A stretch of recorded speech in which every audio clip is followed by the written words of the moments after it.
Plus, thank you so much. I want to thank DCTV, Ms. Diamond Lewis and her wonderful staff for making this possible, and Mr. John Matowski, who's out there in the metaverse somewhere, crying because of the Green Bay Packers. But anyway, we won't talk about that.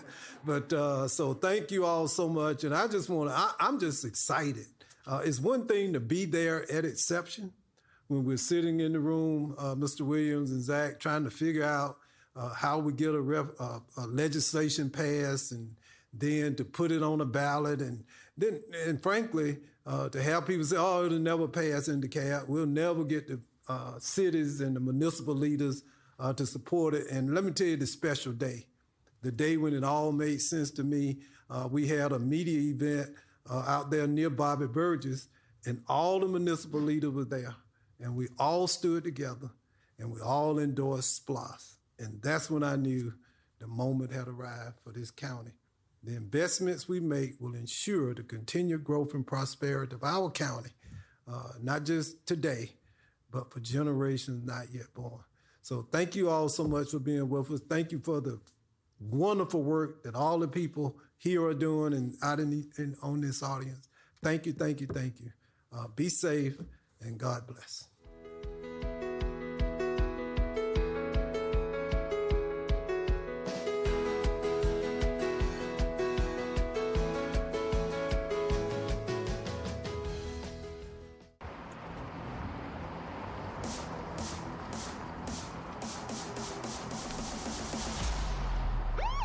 Did you know more than 40,000 people are killed each year in traffic collisions?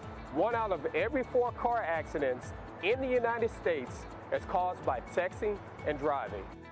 That's 25% of all vehicle accidents. How you doing, sir? Lieutenant Van Der Poel with DeKalb County Police. I need to see your driver's license, please. Do you know the reason why I pulled you over, sir? For operating motor vehicles while on your phone?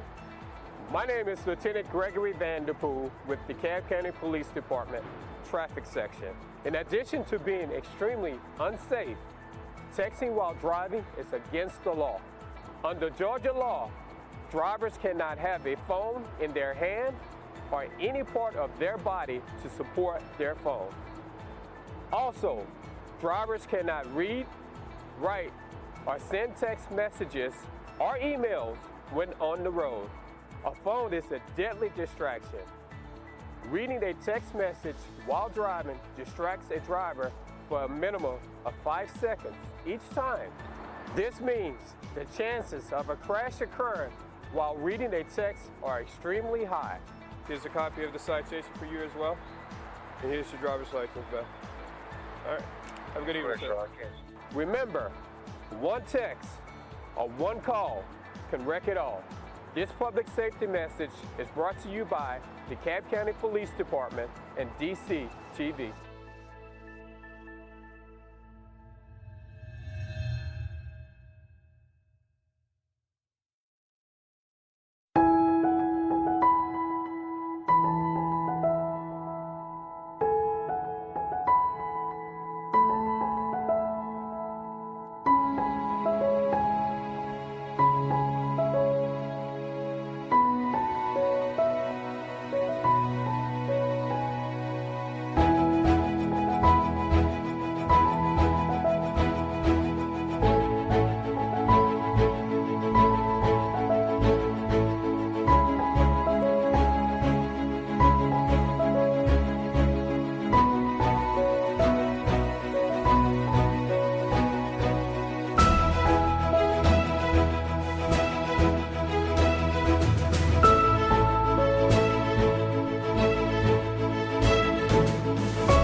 Good morning, everyone. To my colleagues, welcome to our regular meeting of the DeKalb County Board of Commissioners business meeting for June 14, 2022, which is the 51st meeting being conducted by Zoom.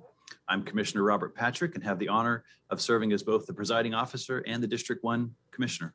I want to extend a special word of thanks to the department heads and the staff for their hard work that makes it possible for the governing authority to conduct our meetings and broadcast them to the public. As of now, the public comment period is open and will remain open until 10 a.m. We have a dedicated email address where public comments may be sent. That email address is publiccomment@DeKalbCountyGA.gov, and I'll repeat that. publiccomment@DeKalbCountyGA.gov. Only the comments received during this period will be read by the clerk as indicated in the rules for public comment on this agenda. All of the comments will be included in the official record of our meeting. Finally, to the listening public, I ask for your understanding as we continue to fine-tune this process. To the extent that there are glitches in today's meeting, I ask for your patience as we work to correct them. As a reminder to my colleagues, the county attorney has not asked for an executive session for today. With that being said, we'll begin with our printed agenda. Today, considering that it is National Flag Day, I thought it would be appropriate to hear from someone who has served in the armed forces. Today, we are joined by retired Navy Captain Wayne Radloff. Captain Radloff was raised in Lake George, New York, and attended Jacksonville University in Florida, earning a bachelor's degree and commission via the Navy ROTC program in 1979. He received his designation as a Naval Flight Officer in 1980 and reported for his first assignment with Fleet Air Reconnaissance Squadron 2 in Rota, Spain, supporting 6th Fleet operations in the Mediterranean. During this tour, he was a mission commander with the venerable EA-3B Sky Warrior, a carrier-based reconnaissance aircraft. In December 2013, Captain Radloff graduated from McAfee School of Theology at Mercer University with a Master's of Divinity. After 30 years of commissioned service, Captain Radloff retired from the Navy in 2009. He and his wife, Debbie, have lived in Dunwoody since then and are proud parents and grandparents. Today, he volunteers his times with the city of Dunwoody and several churches, while Debbie enjoys being a preschool teacher at Dunwoody United Methodist. With that said, Captain Radloff, you have our attention. Thank you, Commissioner Patrick, and good morning, Commissioners. On June 14th, 1777, the Continental Congress passed a resolution adopting a flag for our new nation. The resolution specified 13 alternating red and white stripes, with 13 stars on a blue field. The stars represented the colonies that declared independence, and in the years since, they have grown into 50 United States, which comprise our great country today. For centuries, mariners looked to the stars to guide them across the seas, just as Americans and people across the globe look to our flag as a guiding symbol of freedom, opportunity, and hope. Congress, by joint resolution in August 1949, legislated that June 14th of each year be designated as Flag Day and requested the president issue an annual proclamation calling for its observance. Congress later requested that the president issue annually a proclamation designating the week in which June 14th occurs as National Flag Week. On Flag Day and during National Flag Week, we celebrate the journey of progress represented in our banner and pay tribute to the inspiration it gives Americans at home and abroad. I share now from President Biden's proclamation. Our flag belongs to all Americans, and its red, white, and blue colors are woven into a rich tapestry of different cultures, backgrounds, and beliefs, which connects us and honors our shared history. Old Glory has flown around the world in times of war and in times of peace. It has traveled to the moon and to Mars. It has sailed on ships and flown on planes.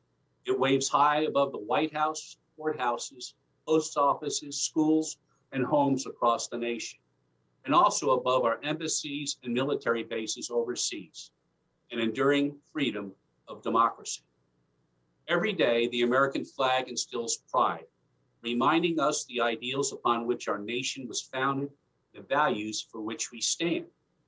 As we pledge our allegiance to the flag and the legacy it holds in our history, let us continue the work of perfecting our union so that together we can deliver the promise of America for all Americans. June 14th is also the 247th birthday of the United States Army, America's Army, our Army. As a Navy veteran, I have had the privilege to work for and work with great soldiers. All of us should share in an unending appreciation for the soldiers who answer the call to serve, taking the sacred oath to defend our Constitution. On this special day, we recognize the sacrifices that our soldiers and their families make on our behalf, and we should recommit to our solemn duty to support them as they protect us. Happy birthday, America's Army. Last month, I served as an assistant poll manager at the Winters Chapel polling precinct in Dunwoody. It is not just a privilege and an honor to do this. I consider it a civic duty. Democracy is an all-hands evolution. We must never take our form of government for granted. We can all do something right here in our local communities, in our county, and in our state.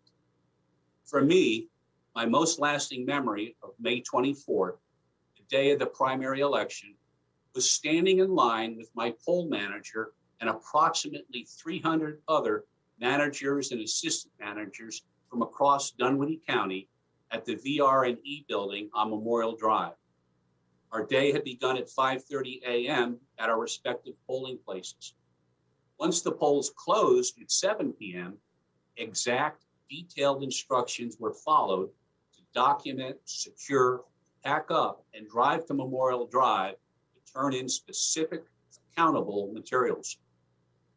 As I stood in a long line at 10 p.m., I thought to myself, this is democracy in action. People volunteer to do this because voting should never be taken for granted.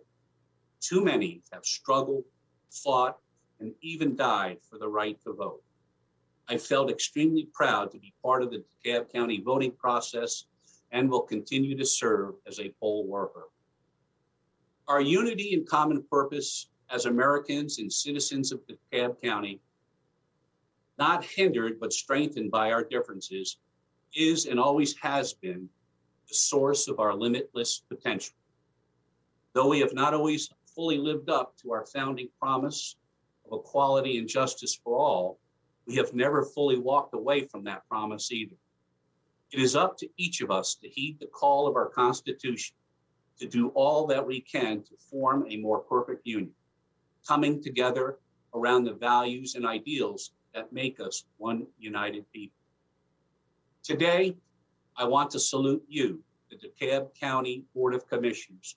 Your hard work and dedication. You are strengthening our county in common causes to deliver the full promise of America to more and more citizens of DeKalb County. Thank you. God bless you. God bless the United States of America. Captain Redloff, thank you very much. Those are great words for America as well as for DeKalb County. Thank you very much for your service. We are going to have the Pledge of Allegiance led by Commissioner Lorraine Cochran Johnson, and we'd be honored if you would join us, all those in the public. Thank you.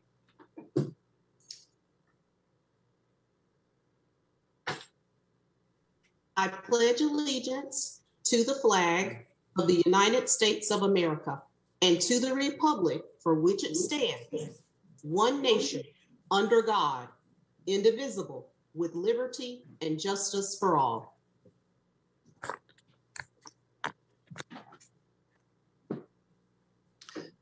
Thank you, Commissioner Cochran Johnson, for that. We will move on with our printed agenda. Next, we have the presentation of the COVID response from the administration. Thank you, Mr. Presiding Officer. This morning, I will give a very quick update and highlight. And what I would like to draw everyone's attention to is that on Saturday, June 18th at 9 a.m., we'll have our DeKalb Together June Father's Day food distribution. We'll be partnering with 7 local churches, as we have in the past, to distribute over 5,000 boxes of the following: boxes of produce and vegetables, eggs, 5,000 dozen eggs, and 10-pound bags of chicken hindquarters. We'll have special kids items in these boxes, which will include juices and package of individual cereals, which, as we all know, will come in very handy over the summer months. What I'd like to do is just announce where the locations will be. New Birth Missionary Baptist Church, 6400 Woodrow Road in Stonecrest; Beulah Missionary Baptist Church, Clifton Springs Road in Decatur; Shai Temple CME Church, 2030 Wesley Chapel Road; Big Miller Grove Missionary Baptist, 3800 Big Miller Grove Way in Stonecrest; Berean Christian Church, 2201 Young Road in Stone Mountain; the Covenant Church, 1700 Corey Boulevard in Decatur; and Rehoboth Baptist Church, 2997 Lawrenceville Highway.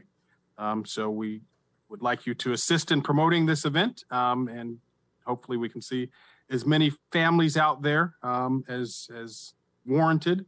And this is our way of partnering with the churches and celebrating Father's Day. Thank you, Mr. Presiding Officer. All right, thank you, Mr. Williams. Appreciate that update. Commissioners, we have some public hearing items. Of course, we'll get into those at the appropriate hour. We also have an appeal, and my understanding is that it's okay to go ahead and do an appeal at this time. So with that being said, I'll call out agenda item 1657, appeal of a decision of the Historic Preservation Commission at 1405 Cornell Road. Is there a staff person available to speak to this?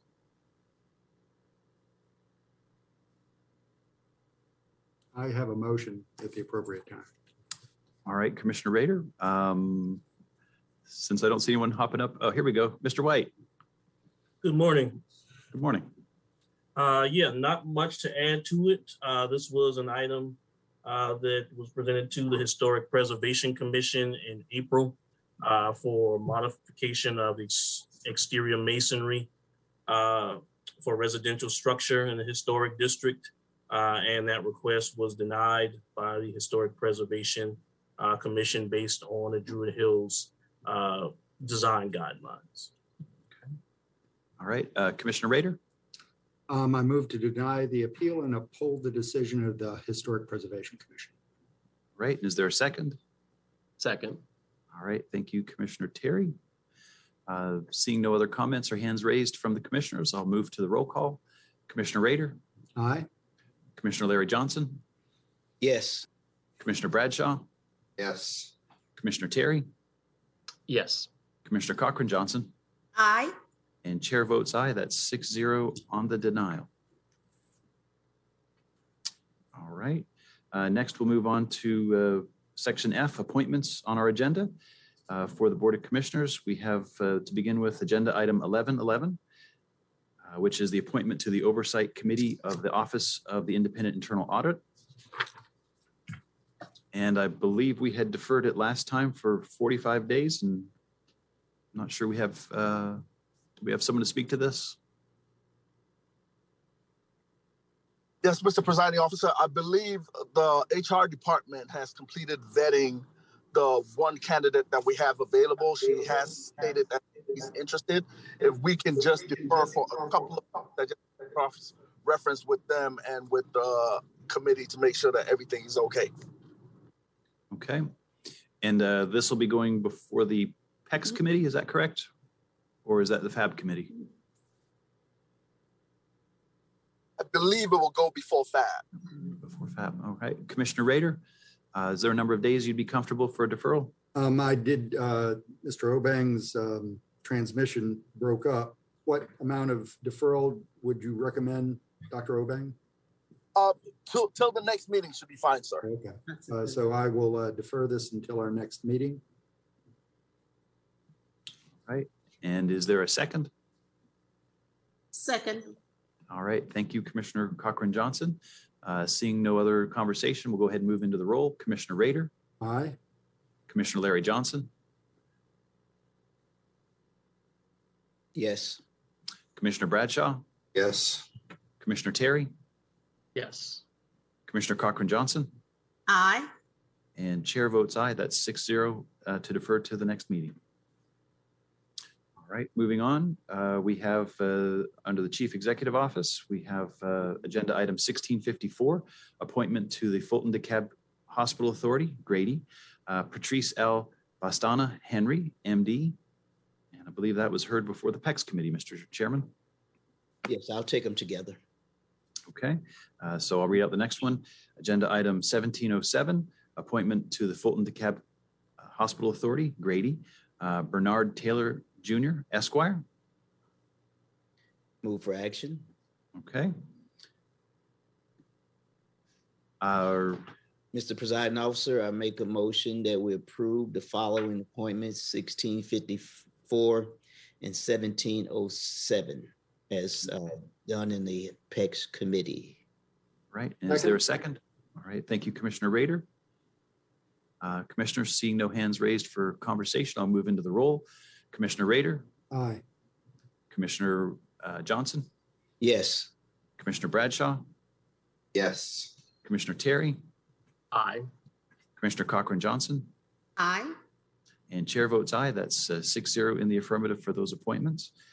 Moving on to the Ethics Board, agenda item 1695, appointment of new ethics officer, Alyssa Murphy. And I see our county attorney. Good morning, Commissioners. I would request a 2-week deferral on this item. So moved. All right. Thank you, Commissioner Cochran-Johnson. Is there a second? Second. I think Commissioner Terry got that one. And commissioners will move into the roll call. Commissioner Rader. Aye. Commissioner Larry Johnson. Yes. Commissioner Bradshaw. Yes. Commissioner Terry.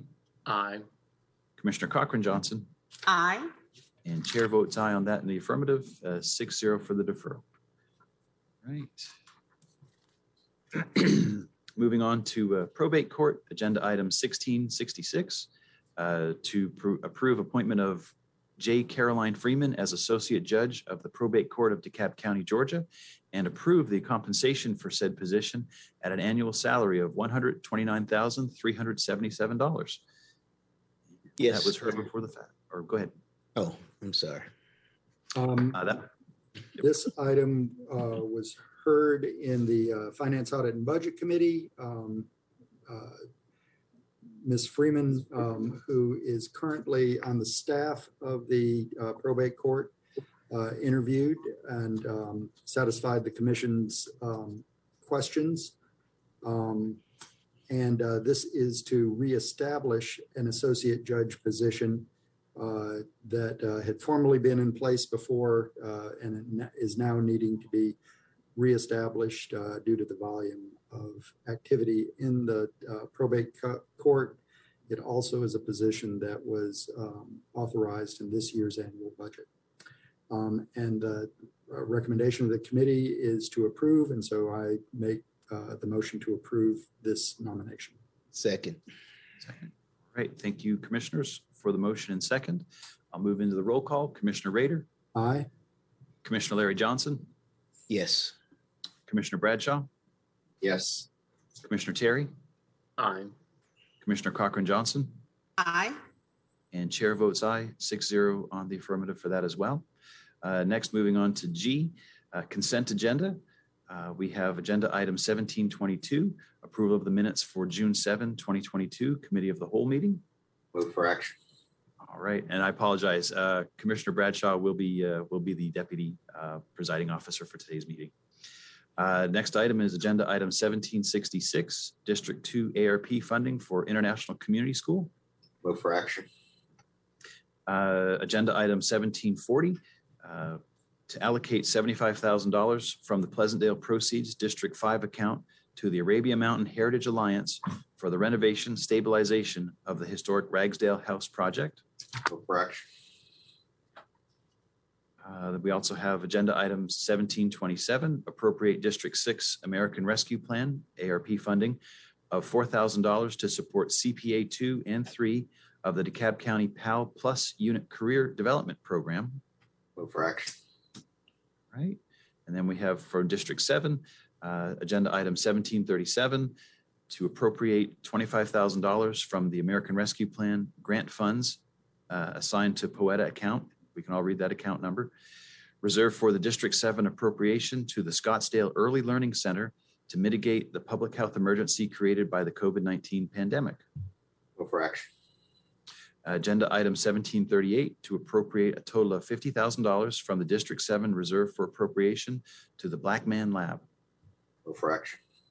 All right, and then under the executive, we have agenda item 1770 to appropriate the reallocation of federal funds for emergency rental assistance, ERA, from the U.S. Department of Treasury to DeKalb County government in the aggregate amount of $25 million. The appropriation will allow the county to reopen the Tenant Landlord Assistance Coalition Program on June 22nd, 2022. This action will allocate $20 million to the TLAC program and will place $5 million in the reserve line for future appropriations under the ERA programs. For action. All right.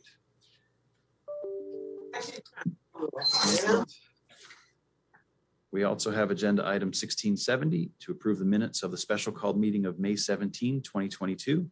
For action. Okay, I've got a request from staff to defer agenda item 1701, so we'll put that to the side. Okay. Next, we have under juvenile court, agenda item 1717 to approval to accept the fiscal year 23 grant award from the Criminal Justice Coordinating Council for Juvenile Courts Inspire Family Treatment Court in the amount of $40,186. Move for action. Agenda item 1718, approval of the fiscal year 23 grant award from the Criminal Justice Coordinating Council for Juvenile Courts Journey Mental Health Court in the amount of $45,414. Move for action. And then we have agenda item 1721 to approve the acceptance of fiscal year 23 Criminal Justice Coordinating Council Accountability Court grant for the Rebound Juvenile Drug Court in the amount of $66,254. Move for action. All right. And finally, we have agenda item 1700, request to accept subgrant award A23-8-008 from the Criminal Justice Coordinating Council in the amount of $144,318. This award requires a 12% match of $17,318 to the benefit of the DeKalb County DUI Court Program. Said match includes our annual operating account under transfer to grants. Move for action. All right. Mr. Presiding Officer, at this time, I'm going to make a motion to approve the following consent agenda items: item 1722, 1766, 1740, 1727, 1737, 1738, 1770, 1670, 1717, 1718, 1721, and 1700. All right, thank you. And do we have a, Commissioner Terry, I see your hand raised. I'll second and then a quick comment. All right, and what's your comment? Yes, well, actually, a quick question for Mr. Williams in regards to the District 6 ARP allocation to support the PAL program. The first program started about 3 weeks ago, and so I just wanted to confirm, because it is a kind of an intergovernmental sort of transfer, I guess, that we would be able to get the funds to the PAL, I guess, accounts pretty quickly, hopefully. Mr. Presiding Officer, to Commissioner Terry's question, yes. With the vote, let's just see if we can do it today. Okay, thank you. Yep. Okay. Commissioners, unless there's any other questions, I'll go ahead and move into the roll. Commissioner Rader. Aye. Commissioner Larry Johnson. Yes. Commissioner Bradshaw. Yes. Commissioner Terry. Aye. Commissioner Cochran-Johnson. Aye. And chair votes aye. That's 6-0 in the affirmative for the consent agenda. Next, we'll move on to the preliminary items. Under airport, we have Mr. agenda Presiding item. Officer, excuse me, sir. Yes. We got to circle back to 1701. Thank you very much for the reminder there. No problem. I'll go ahead and read this one out. Agenda item 1701, approval of the minutes of the Board of Commissioners meeting of May 24, 2022. All right, I'm gonna make a motion to defer this item to our next meeting. All right, and is there a second? Second. All right, thank you, Commissioner Cochran-Johnson. Seeing no questions, commissioners, we'll move into the roll call. Commissioner Rader. Aye. Commissioner Larry Johnson. Yes. Commissioner Bradshaw. Yes. Commissioner Terry. Aye. Commissioner Cochran-Johnson. Aye. And chair votes aye on that as well, 6-0 in the affirmative to defer to our next meeting. All right, it's 9:25 and we're getting into preliminary items. First is airport. 1629 is the agenda item, resolution to accept GDOT federal and state funding assistance associated with the runway 16-34 safety area improvements and rehabilitation at the DeKalb County Peachtree Airport. There is a matching cost to the county. All right, Mr. Presiding Officer, in the absence of the chair, I'm going to make a motion to approve this item as it was received approval vote in the Ops Committee. All right, is there a second? Second. Thank you, Commissioner Rader. Commissioners, I see no hands raised, so I'll move into the roll call. Commissioner Rader. Aye. Commissioner Larry Johnson. Yes. Commissioner Bradshaw. Yes. Commissioner Terry. Yes. Commissioner Cochran-Johnson. Aye. And chair votes aye. That's 6-0 in the affirmative on that agenda item. Moving on next to Board of Commissioners, District 7. This is for agenda item 1764.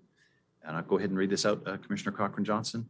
A resolution of the governing authority of DeKalb County, Georgia, to acknowledge gun violence as a public health crisis and to call upon federal, state, and local legislators and elected officials to pass common sense gun control legislation to reduce gun violence, homicides, and mass murders. And I apologize, I think that's going to go to the ERPS committee. So, Mr. Chairman. Yes, thank you, Mr. Presiding Officer. And drawing a blank, did we pass this out of ERPS? I can't remember if we got to it. No, it hasn't been heard in ERPS yet. Okay, that's right. All right, good. Thank you. Let me make sure my notes are right. Okay, so I think Commissioner Cochran-Johnson, it's her item, so she could be recognized. Okay, Commissioner Cochran-Johnson. Yes, thank you, Mr. Presiding Officer. Right now, the document is in legal. I would ask that it does go before ERPS, but pending their notes of the proposed actions that we believe should be taken on the local and federal level, I'd ask that we hold it until that time.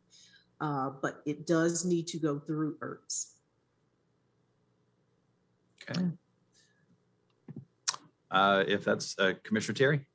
Yeah, with that in mind, we can defer for another 2 weeks. I think should be fine, hopefully. So my motion is to defer for 2 weeks. Thank you. Okay, and is there a second? Second. All right, thank you, Commissioner Bradshaw. With that being said, unless there's any other comments, I'll move into the roll. Commissioner Rader, Aye. Commissioner Larry Johnson, Yes. Commissioner Bradshaw, Yes. Commissioner Terry, Yes. Commissioner Cochran Johnson, Aye. and chair votes aye, 6-0 on the 2-week deferral. Moving on to agenda item 1765, a resolution of the governing authority of DeKalb County, Georgia, to acknowledge an affordable housing crisis in DeKalb County and to call upon federal, state, and local legislators and elected officials to pass legislation supporting home ownership and rent stabilization. And I believe this is slated for the PEX committee. Mr. Chairman?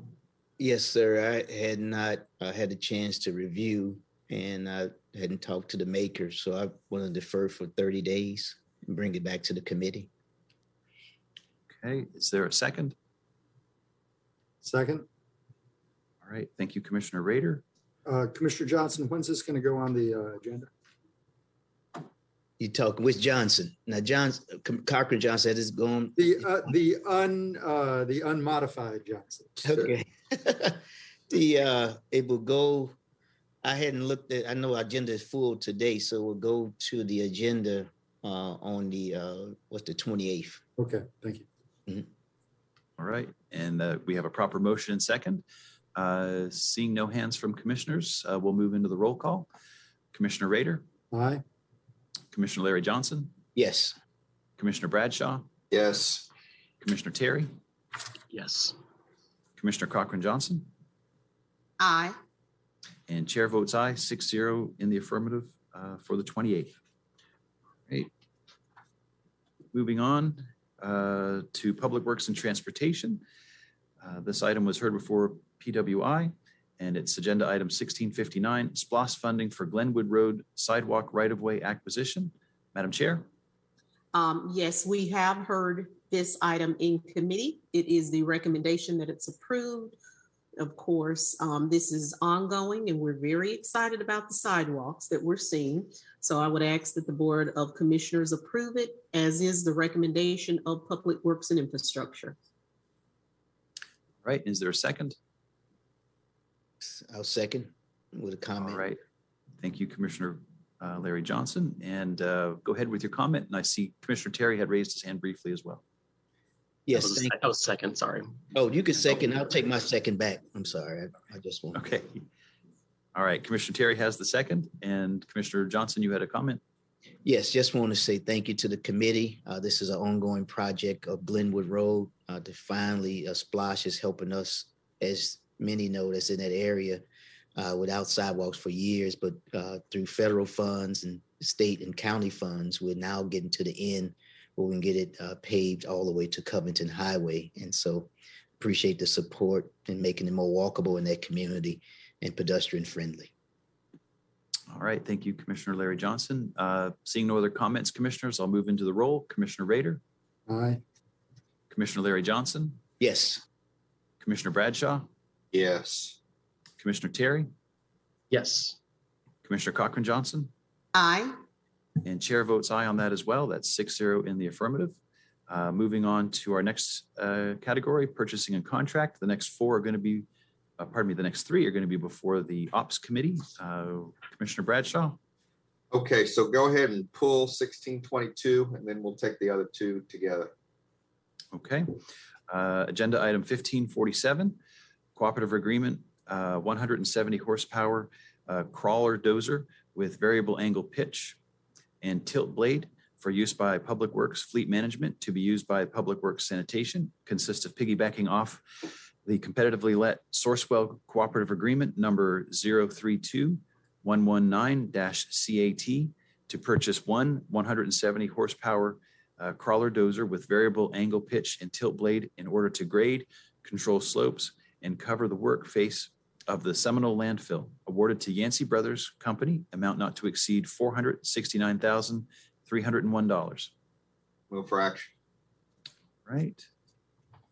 And then the next one is agenda item 1658, change order number 1 to contract number 1271176, red dyed diesel fuel for Public Works Fleet Management, consists of piggybacking off the competitively let Omnia Partners Cooperative Purchase Agreement number 53315, Motor and Aviation Fuels and Related Services for the purchase of red dyed diesel fuel used for fuel off-road county equipment. Awarded to Mansfield Oil Company, amount not to exceed $35,000. Actually, that's $350,000. Excuse me, $350,000. Thank you. Now I'll move for action. All right. Mr. Chair, at this time, I'm going to make a motion on behalf of our committee chair to approve item 1547 and item 1658 as they've been received a due pass in the Ops Committee. Okay, and is there a second? Second. Thank you, Commissioner Terry. And seeing no other comments, we'll move into the roll call. Commissioner Rader, Aye. Commissioner Larry Johnson, Yes. Commissioner Bradshaw, Yes. Commissioner Terry, Aye. Commissioner Cochran-Johnson, Aye. and chair votes aye, 6-0 in the affirmative on that. We'll circle back.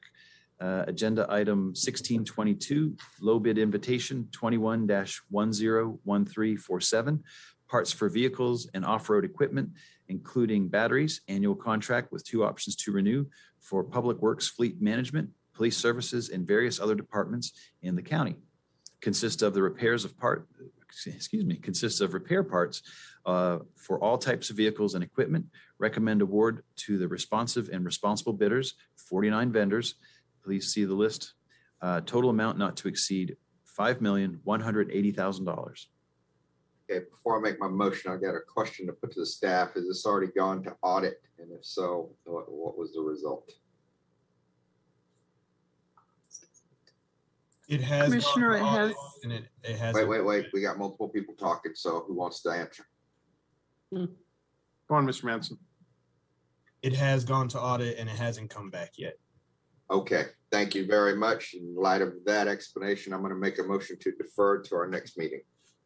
Second. Properly motioned and second. Seeing no comments, I'll go into the roll call. Commissioner Rader, Aye. Commissioner Larry Johnson, Yes. Commissioner Bradshaw, Yes. Commissioner Terry, Yes. Commissioner Cochran-Johnson, Aye. and chair votes aye on the deferral. That's 6-0 for that. Moving on to our next item, which is before it's, purchasing contracting before the PEX committee, and there are 4 items. Mr. Chairman. We'll take them all together because they'll be deferred to the committee. Okay. All right. Beginning with agenda item 1507, renewal, Workforce Innovation and Opportunity Act, one-stop operator, annual contract, first renewal of 3 options to renew. Contract number 1265085 for use by Workforce DeKalb. The contract consists of retaining a one-stop operator to coordinate and manage workforce services as required by WOIA, awarded to In the Door LLC, amount not to exceed $151,600. Move for action. Right. Agenda item 1589, change order number 1 to contract number 842 for plan review, inspection, and technical support services, multi-year contract for use by the Department of Planning and Sustainability. This contract consists of the provision and management of plan review, inspection, and technical support services for zoning, land development, building, and fire permits, awarded to Nova Engineering and Environmental LLC, amount not to exceed $500,000. Move for action. All right, moving on to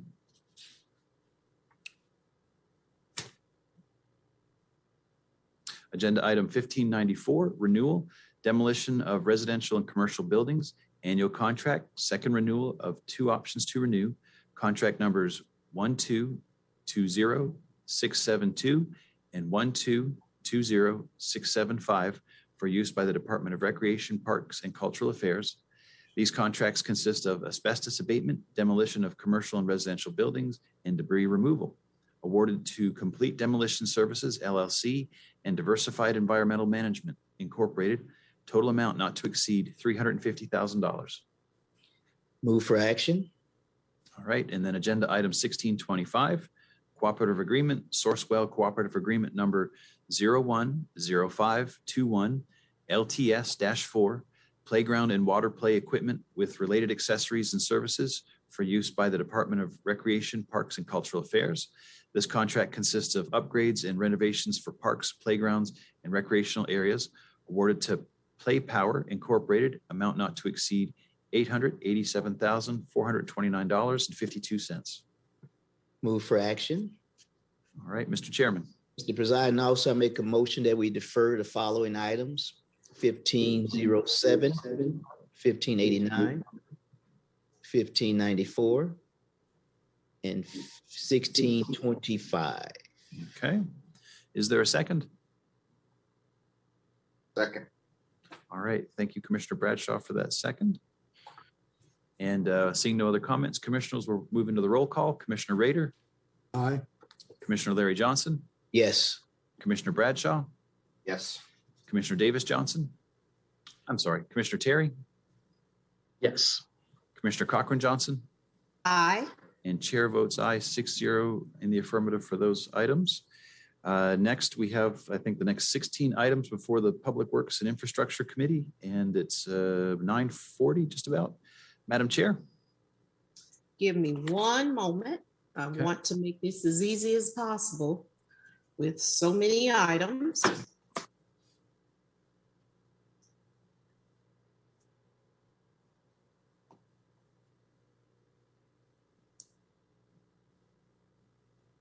Okay. At this time, and this will probably take us to the hour of 10, let's take item number 1462, item number 1514, item number 1535, item number 1561, item number 1603, item number 1615, item 1630, item 1631, item 1669, item 1674, and item 1680 can all be taken together. Okay. All right.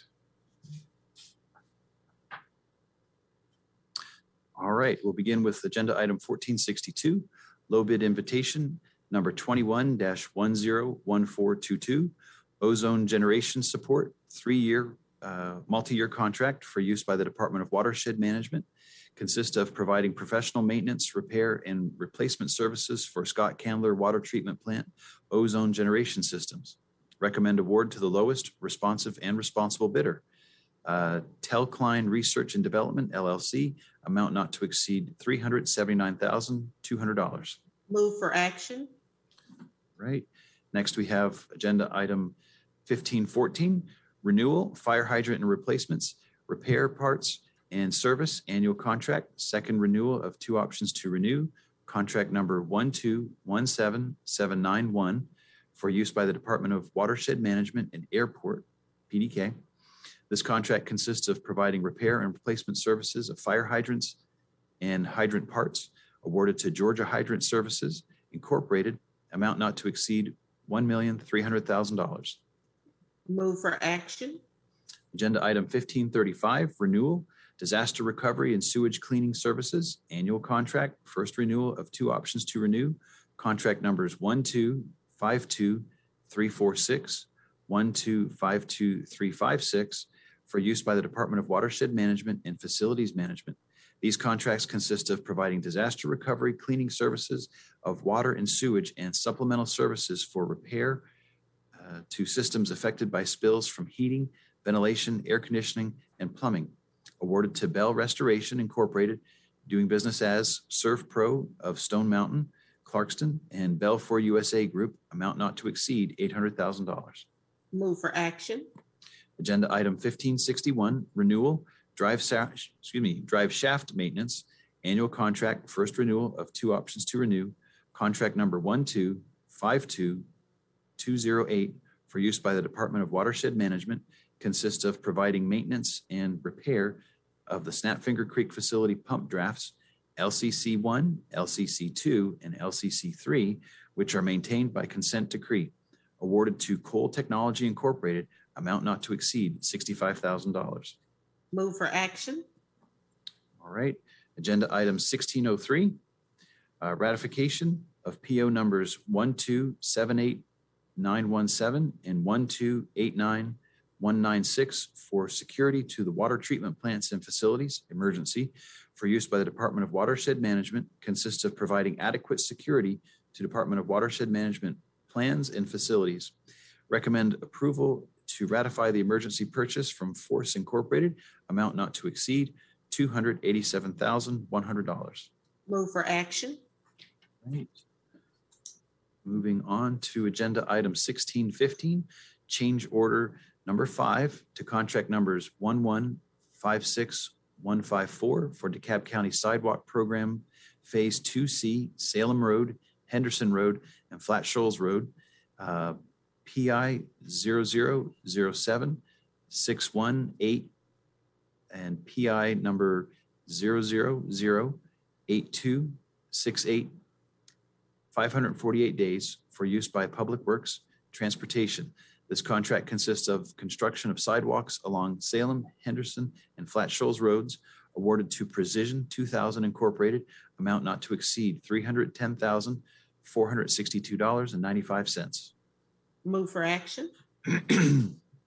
Agenda item 1630, change order number 13 to contract numbers 972548, Snapfinger Advanced Wastewater Treatment Facility Expansion, Phase 2, for use by the Department of Watershed Management.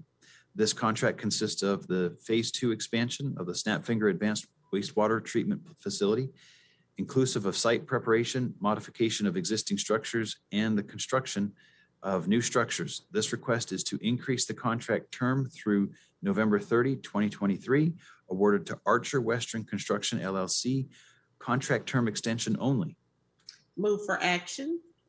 Agenda item 1631, change order number 4 to contract number 13-902684, construction management services for Snapfinger Creek Advanced Wastewater Treatment Plant Expansion, Phase 2, for use by the Department of Watershed Management. This contract consists of providing construction management services for the Snapfinger Advanced Wastewater Treatment Facilities Expansion, Phase 2. This request is to increase the contract term through November 30, 2023, awarded to Tetra Tech Incorporated. Move for action. All right. All right, and then we have agenda item 1669, change order number 4 to contract number 1034377 for engineering services, multi-year contract for use by the Department of Watershed Management, consists of providing on-call engineering services that primarily includes engineering studies, design and land surveying, and construction administration services for water and sewer consent decree projects in the capital improvement program.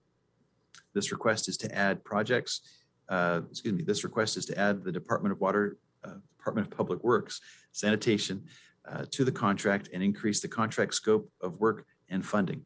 Awarded to Arcadis US Incorporated, amount not to exceed $196,821. Move for action. Agenda item 1674, low bid invitation number 21-101451, bridge rehabilitation project on Park Drive for use by Public Works, Roads and Drainage, consists of rebuilding and rehabilitation of the bridge on Park Drive.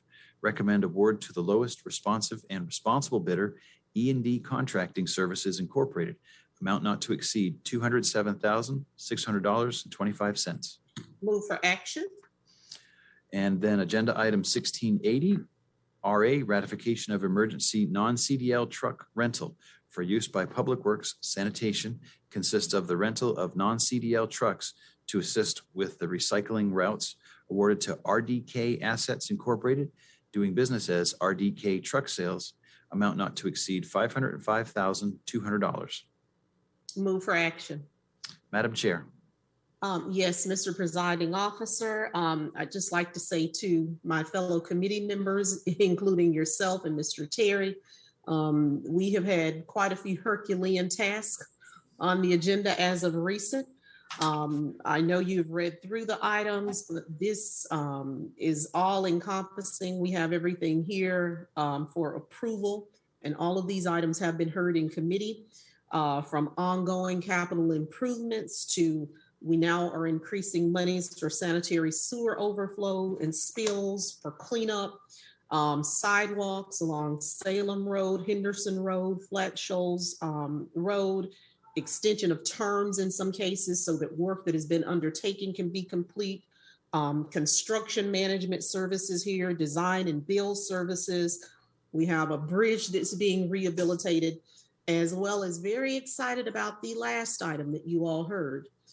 As we do our due diligence to find solutions to issues associated with the delivery of sanitation services, we are renting non-CDL trucks because there is such a shortage of CDL drivers, not only in DeKalb, but across many spectrums, which makes it extremely difficult to recruit them. So we are moving towards non-CDL trucks to hopefully increase our staff and better equip us to provide service. So I would ask at this time that item number 1462, item 1514, item 1535, item 1561, item 1603, item 1615, item 1630, item 1631, item 1669, item 1674, and item 1680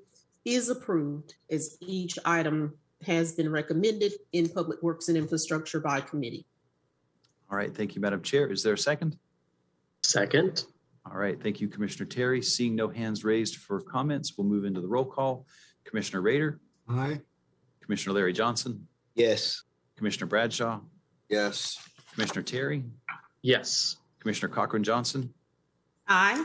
And chair votes aye 6-0 in the affirmative on approving those items. And Madam Chair, we will double back to the other items that have not been called out. And if you will, Mr. Presiding Officer, to try and keep this succinct because there's a lot of moving parts. Both item 1322 and item 1586 has been supported by audit. So I would like us to take each of these items at this time. Initially, we had sent along 1586 with no recommendation pending audit, as it is a standing rule of our committee that any item above 3 million goes to audit. So let's take those two together since they're in the same. Okay. All right, here we go. Agenda item 1322, change order number 3 to contract number 1101754, design build services for gravity sewer system rehabilitation, replacement, and construction. Package number 3 for use by the Department of Watershed Management. This contract consists of providing design, permitting, and construction services for rehabilitation and improvements to the gravity sewer collection system. This request is to increase scope, funding, and the contract term through December 31st, 2023. Awarded to Garney Companies, Incorporated, amount not to exceed $15,895,624.37. Move for action. Right. And then the next item was agenda item 1586, low bid invitation number 21-101447, 2021 Elmig Road Resurfacing Projects, 365-day contract for use by Public Works, Roads and Drainage, consists of the resurfacing of DeKalb County roads, recommend award to the lowest responsive and responsible bidder, HEH Paving Incorporated, amount not to exceed $12,729,048.82. Move for action. Madam Chair.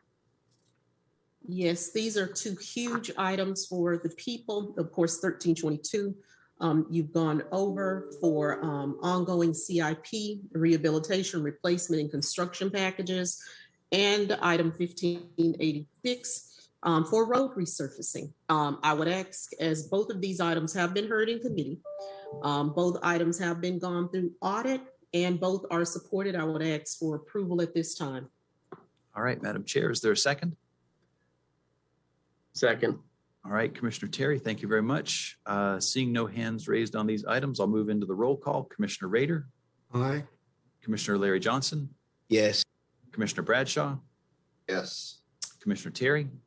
Yes. Commissioner Cochran Johnson, Aye. and chair votes aye 6-0 in the affirmative on those. Madam Chair, I know we have a few more left and we've got 9:53 on the clock. I think we can do it, Mr. Presiding Officer. I believe you can. I would ask that we take item 1341 and item 1593 together at this time. All right. All right, agenda item 1341, change order number 1 to contract number 1240831, consent decree, proactive and reactive assessment and cleaning for gravity sewer lines, multi-year contract with one option to renew for use by the Department of Watershed Management. This contract consists primarily of providing sanitary sewer assessments that include assessments for gravity sewer pipes with diameters from 8 inches to over 36 inches, tiered assessments for 8-inch to 18-inch, and TISIC assessment for pipes larger than 18 inches. This request is to add new scope of work and increase the existing scope of work and funding awarded to Metals and Materials Engineering, LLC, amount not to exceed $5,611,257.89. Move for action. Right. And then we have agenda item 1593, low bid invitation number 21-101446, on-call mechanical, electrical, instrumental, and controls maintenance services for Scott Candler, Pole Bridge and Snapfinger wastewater treatment plants.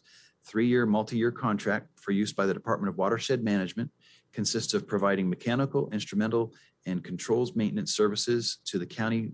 Recommend award to the lowest responsive and responsible bidders. River to Tap Incorporated, that's R2T, and Tesco Controls Incorporated, total amount not to exceed $29,482,500. Move for action. All right, Madam Chair. On both of these items, I won't give it any comments. We're going to defer them to our next regularly scheduled PWI. All right, and is there a second? Second. All right, thank you, Commissioner Terry. Commissioners, seeing no hands raised, we'll move into the roll. Commissioner Rader, Aye. Commissioner Larry Johnson, Yes. Commissioner Bradshaw, Yes. Commissioner Terry, Aye. Commissioner Cochran Johnson, Aye. and chair votes aye 6-0 on those two deferrals. Madam Chair. Yes, the last item we have is 1464, and we made no recommendation but move this item along. I would ask Ms. Horner at this time, as this is our last item to adjudicate. Was this item time sensitive, Ms. Horner?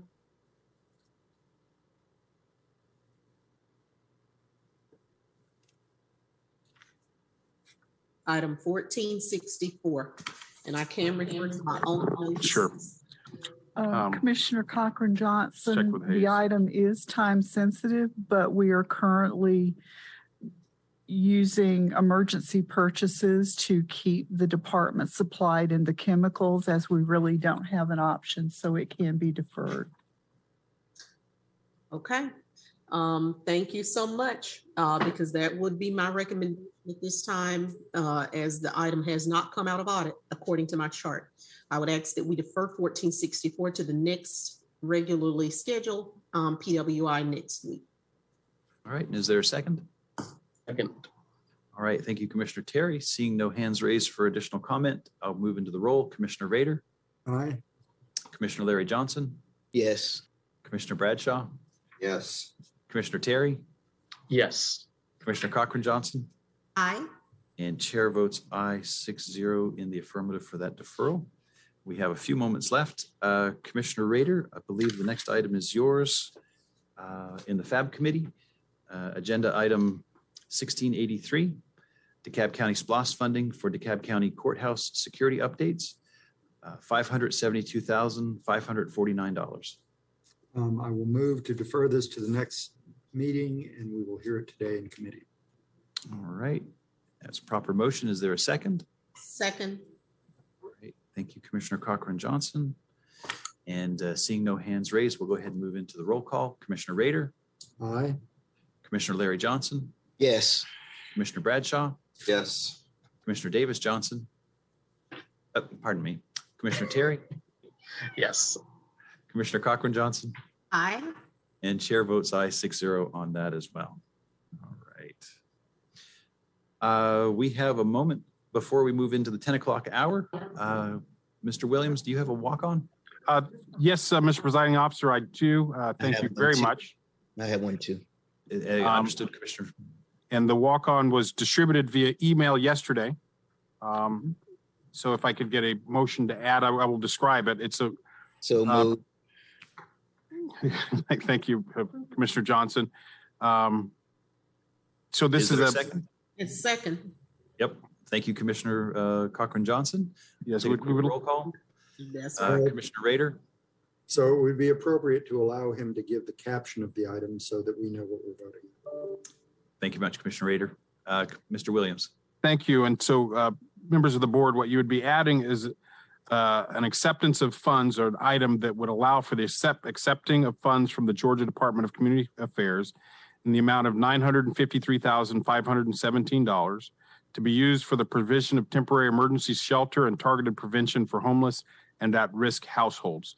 These are funds that the Department of Community Affairs, quite frankly, needs to expend quickly, and otherwise I would not be walking this on. But if we can get an acceptance of that item, I would appreciate it. Okay, so we have a proper motion to make an addition to the agenda and a second. I'll go ahead and move into the roll call. Commissioner Rader. Aye. Commissioner Larry Johnson. Yes. Commissioner Bradshaw. Yes. Commissioner Terry. Yes. Commissioner Cochran Johnson. Aye. And chair votes aye 6-0 to make the addition. And now we need a motion to go with this. I'll make a motion that we approve this item based on the emergency and what it will do for our homeless population. I'll second that and encourage Mr. Williams to give us more detail. Okay, I've got a proper motion and second. I also see a hand raised by Commissioner Terry. Yes, I just have a comment whenever appropriate. Let's do the comment now and then we'll hear from Mr. Williams. Okay, yeah, very good. Well, I just wanted to just say I think this is a really great agenda item. It's great that the CARES Act money from the state's finally being spent, but good to have a deadline. I did want to just draw everyone's attention to the AJC article, Dangerous Dwellings, that looks at about 160 apartment complexes across Metro Atlanta. I believe there's some in DeKalb. However, I gather there's still data being gathered and more sort of episodes on this issue. But it does highlight the apartment complexes that are sort of in the most sort of dangerous conditions. They seem to be the source of most of the 911 calls and violent crime, or the 100 and something plus are sort of the most common hotspots for public safety issues. And so I just wanted to encourage us to, consider these new funds and take a holistic approach to how we address homelessness, housing insecurity, other issues that are interrelated. We oftentimes see some of the poorest apartment complexes where people are literally doubled and tripled up into units. I believe in this agenda item, there's a reference to that very sort of idea that there might be people who aren't technically homeless, but might be sort of double or tripled up. And so in a way they are housing insecure or experiencing homelessness, but just in a different way. And I think this is an opportunity for us to really hone in on the areas in DeKalb where we see an intersection of crime, poverty, and housing insecurity, and that we be laser focused in how we approach using these funds, as opposed to a first come, first serve basis, which I think has already been in play for most of our federal funds. But this additional funds, I think, provides the opportunity for us to address public safety issues in conjunction with the homelessness challenges. Thank you. All right, thank you, Commissioner Terry. Mr. Williams? Thank you, Mr. Presiding Officer. What I'd like to do is give Mr. Mitchell a couple of minutes to give an overview of, quite frankly, the success of our programs in the past for emergency shelter and working with folks in hotels, and talk about how this will continue those services, as well as potential other uses for street outreach and so forth. Mr. Mitchell, if you could just give a couple-minute overview in the interest of time. Yes, thank you, Zach. Good morning, commissioners. This offering from DCA is a great opportunity to perpetuate the things we currently have in place with the ESG CV program. We currently have $5.2 million that we're using to transcend emergency shelter, rental assistance, case management, and outreach activities today. And we've had in excess of 180 to 200 homeless individuals on the emergency component of this grant. But we also have people being placed from some of the facilities that Commissioner Terry just alluded to in various places that will be given permanent supportive housing. So what this does is perpetuates the efforts we currently have underway. It also allows us to extend the time that we would have with these individuals to September as opposed to June. We're going to run out of money because of the preponderance of support needed through security and food. Those individuals who are housing in hotels have to be fed twice a day. We need security to protect them.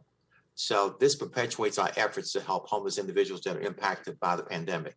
So we apologize for the emergency nature of this because DCA just discovered has to be approved by tomorrow. We just got this word Friday night as to the availability of these funds. So we'd appreciate you considering the emergency nature of this. But in essence, it helps us perpetuate helping our citizens that are at risk for homelessness in DeKalb County. Thank you, Mr. Mitchell. All right. Thank you, Mr. Mitchell. And I see the hand of Commissioner Larry Johnson. Yes, thank you to the state for providing these much needed funds. Thank you, Mr. Mitchell. I know you are able, your team is ready to do it. My question is to Mr. Williams and you, because I've had a chance to walk Wesley Chapel, and we had a few homeless people who had mental issues as well. And I watched our homeless task force folks ask them, did you want housing? Do you want help? And they turned it down. But I'm trying to find our way on how can we help a population who may not be in a position to say whether they need help or not. How do you do it? Because a lot of the residents get frustrated because they're seeing an increased homelessness on the street. But a lot of the derivatives are around mental health and dealing with our veterans. But if you refuse help, what do you do? And so that's the quandary that we're in, and especially around the post office at Wesley Chapel. They're sleeping there, which is a private property. I want people to know that that's private property, and it's next to the post office, which is federal. What do you do? How do you deal with it? Because I saw Mr. Phillips and his shop on how they went out there to help, and a lot of folks just said no. And so the shopping cart has become their home, their closet, their kitchen, and it's on the sidewalks. So how do we tell the public on how we deal with that? Because I know you're the funding source, but it's a mental health piece and a health piece that's connected that you don't have direct authority over, but you have to coordinate with those departments. And I hate to ask the long question, and it's rhetorical in some ways, but I want the public to, you to tell the public, how do you deal with that? Because I'm at the point now, if a person who we know has mental illness and they can't say whether they want to be checked in or not, how do they have the capacity? And when do we just say we got to get you some help type of thing? That's a great question, Commissioner. The facilities that we use to supplement our efforts to deal with mental illness is CSB, Community Service Board. They have a staff, albeit a small staff, that we engage along with public safety to engage with citizens that are in this nature. I would say the percentage of people with mental illness tends to run at about 20-30%. I'm frightened that it might be almost 40% of the citizens we encounter. So we try to get what's called a crisis nurse to go out and interface with them. They have the authority to have them removed from the streets if they deem that they are critical situations. And then public safety can help remove individuals from very sensitive areas of the county. But that's the only resource we have. That's what I wanted people to hear. So when we we have that you work as a team. You go out there, but you have a team that assists you because you can't diagnose anybody. You can't do any treatment. You have a nurse from the CSB. That's the collaboration. But I just want people to hear that as we move forward. And so thank you for that, Mr. Mitchell. Appreciate it, Mr. Presiding Officer. All right. Thank you, Commissioner Larry Johnson. Commissioner Ted Terry. Yes, thank you, Mr. Presiding Officer. Not to belabor the point, but this is an important issue, and Commissioner Johnson did raise an important aspect of our homeless and housing insecure response program, because in essence, we do have 3 different sort of, agencies, departments. We have community services, we have the CSB, and then we have, of course, our police co-responder program. We know that we have funded through the ARP allocation last year $1 million to expand the co-responder program to have 1 clinician for each precinct instead of 1 clinician for the entire county.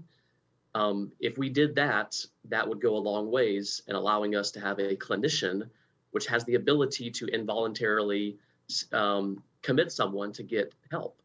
It's sort of a last resort, but it is an option that is available. I think that we can do a better job of coordinating across the various departments. I do believe that there are some gaps of coordination between all 3 of those entities I mentioned. I experienced this when I was at Brandon Hills back in February during the homeless count. We encountered an individual who had a situation that, quite frankly, was going to involve an officer and a clinician at the same time. So I just want to encourage us to move forward with that funding of the co-responder program, because I think that would assist in the situations that Commissioner Johnson is laying out. DeKalb was in the forefront of having that clinician. I know Larry was instrumental early on in making that happen. And I think we just need to take that success of that program, and it just needs more capacity. We just need more individuals out there who can address these more complicated situations. But I know Director Mitchell's team works really hard. Ms. Batchelor and the whole rapid response team, they're out there every day, interacting with individuals who, quite frankly, no other member of our society wants to deal with. So kudos to them for doing that hard work. It's a difficult situation, but thank you everyone for all the time and the work. Okay. All right, commissioners. Seeing no other comments, no other hands raised, we'll go ahead and move into the roll call. Again, this is a motion to accept the funding. Commissioner Rader? Aye. Commissioner Larry Johnson? Yes. Commissioner Bradshaw? Yes. Commissioner Terry? Yes. Commissioner Cochran Johnson? Aye. And chair votes aye 6-0 in the affirmative to accept that. Commissioners, it is 10:11 by my clock right here, and I know that we have 1 additional walk-on item. If it's all right, what I'd like to do is go ahead and take care of the public hearing, and then we'll come back and pick up that walk-on item and continue the rest of our agenda. So with that, I'd call on the clerk to read out the rules for public hearing. The DeKalb County Board of Commissioners will hold a public hearing during its regular business meeting on Tuesday, June 14th, 2022 at 10 a.m. This meeting will be conducted via teleconference Zoom. Simultaneous public access to the meeting will be available. 1, via live stream on DCTV's webpage, and 2, DCTV channel 23.tv. The public is invited to join the meeting using the Zoom link, https://DeKalbCountyGA.zoom.us/J/775-377-8046, or by telephone, area code 602-333-0032 or 888-270-9936, conference code 217687. For those joining the meeting by telephone, please be aware that your phone number may be displayed to the public viewing or participating in the online meeting. The board will provide 15 minutes of time for citizens to speak in favor of an agenda item and 15 minutes for citizens to speak in opposition. Citizens who attend the meeting via the Zoom link above may join the public comment queue by raising their hand in the Zoom application, while citizens who attend the meeting via telephone may join the comment queue by pressing pound followed by 2. There will be no comment cards, so when you're called upon, please state your name and address for the record. Also, please be conscious of speaking time so that everyone has an opportunity to provide input in the allotted time. Citizens may also email documents for inclusion into the official record by submitting such materials by 9 a.m. on the date of the public hearing to publichearing@DeKalbCountyGA.gov. And this morning we have public comment. No worries. Thank you, Madam Clerk. I appreciate you reading the rules. We'll start off with planning and sustainability, and we have agenda item 2021-3520. This is for Commission Districts 3 and Super District 6. Application of Magnolia Gardens, PCH, doing business as Magnolia Cove for a special land use permit, a SLUP, for the personal care home of up to 4 persons in the R100 Residential Medium Lot 100 zoning district at 3956 Ambrose Ridge Court. And is Mr. White? Yeah, go ahead, Mr. White. All right, thank you, sir. So this item began in the December 2021, January 2022 zoning cycle. Initially came before the Board of Commissioners, January 27th. Was subsequently deferred, with the last deferral being March 8th, 90-day deferral for some additional fact finding for the applicant and for staff. Just really quickly, this is a zoning map, subject property outlined in teal here on the eastern side of Ambrose Ridge Court. Future land use map, subject property, surrounding communities and suburban land use character area. Area of the subject property, single family detached neighborhood. Is a photograph of the subject property. Contains a 1.5 2-story residential structure. There's a floor plan, 5-bedroom structure. And so what we found since our last meeting in March,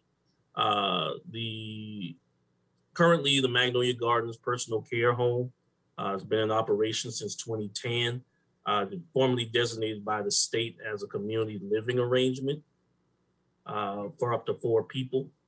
However, during that time, they have not obtained county business license or any other zoning approval for the facility. So this type of facility, just like any other,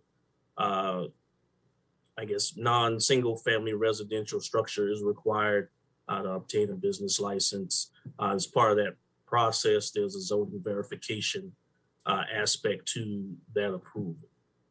Additionally, we had a number of residents express opposition to the proposal based on their understanding of the facility and some incidents that they allege from the past.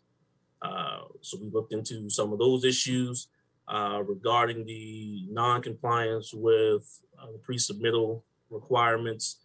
We found that the applicant did comply with the regulations as required per resolution in 2021. The facility is in compliance with the supplemental regulations of the zoning ordinance, which the prominent one of the bunch includes a 1,000-foot separation distance between group personal care homes.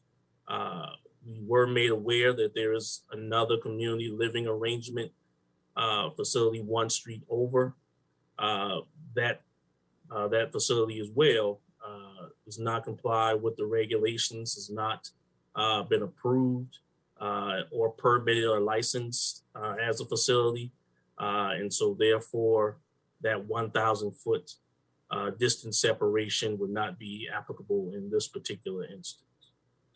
Additionally, through coordination with the legal department and the DeKalb County Police Department, we obtained 10 years of police incident reports related to the subject property, which we've included in the substitute packet that you received on yesterday.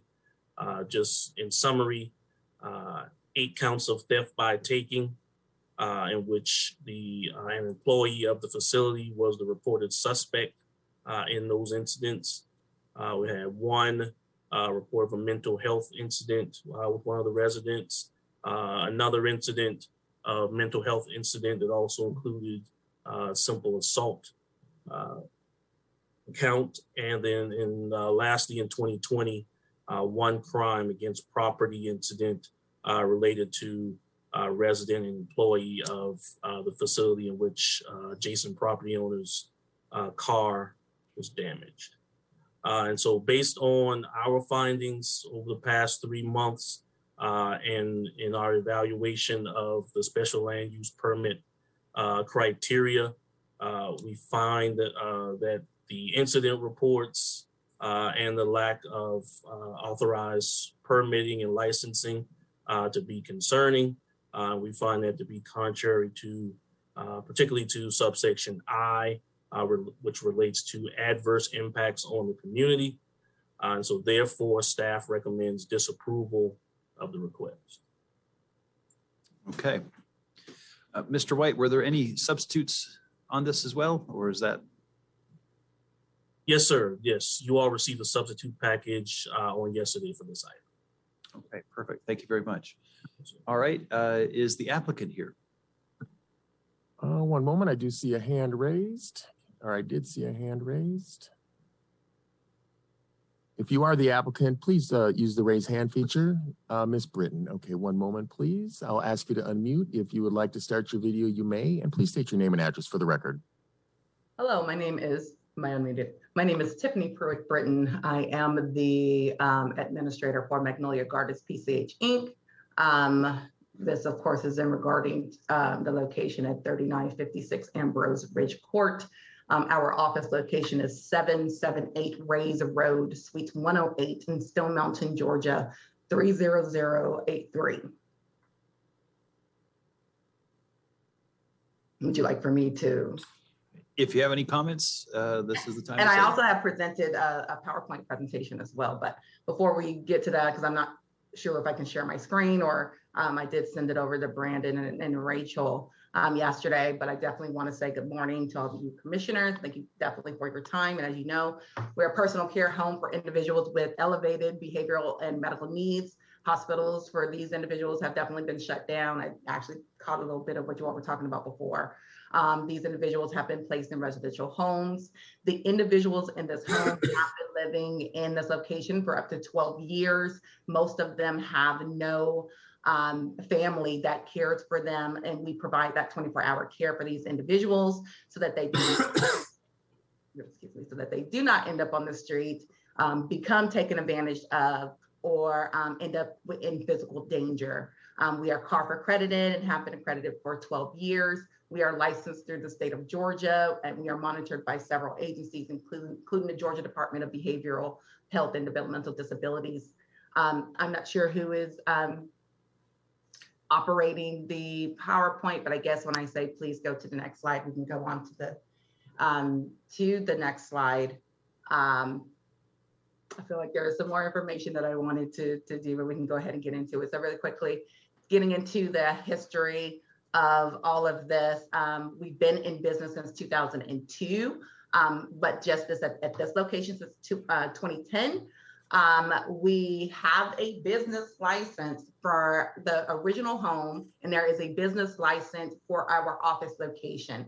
And I just want to say, as was mentioned, that there's another home that's nearby. These rules were changed, and the SLUP ordinances came 5 years after even we were licensed to do business, or licensed through the state of Georgia to have a community living arrangement at this location, where these rules did not apply.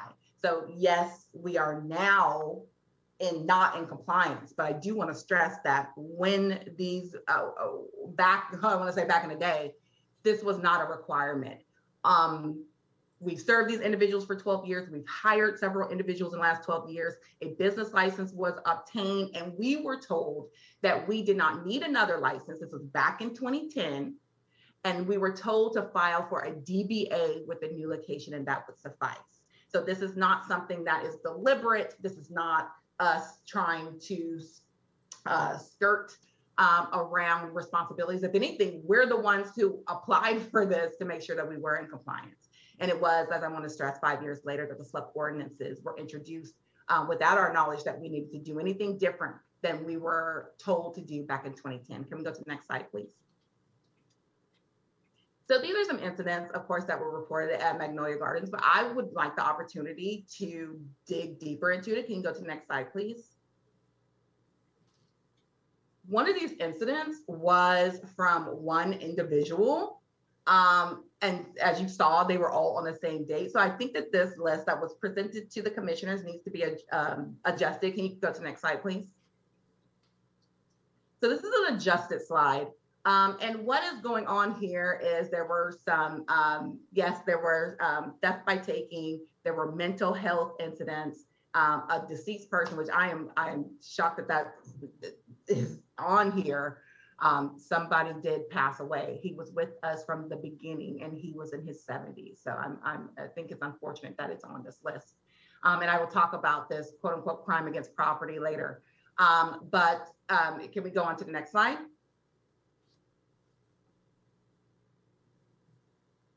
So first I want to talk about how long ago these incidents has happened. Please let me point that out. We're talking about 9 years ago, 8 years ago. That mental health incident was somebody going through a crisis. As you can see, they happened within a week of each other. And these were incidents that we called on as what we were told to do. That individual was having a mental break and was another home was found for that individual. Again, that was 8 years ago. There was an incident 7 years ago, 5 years ago.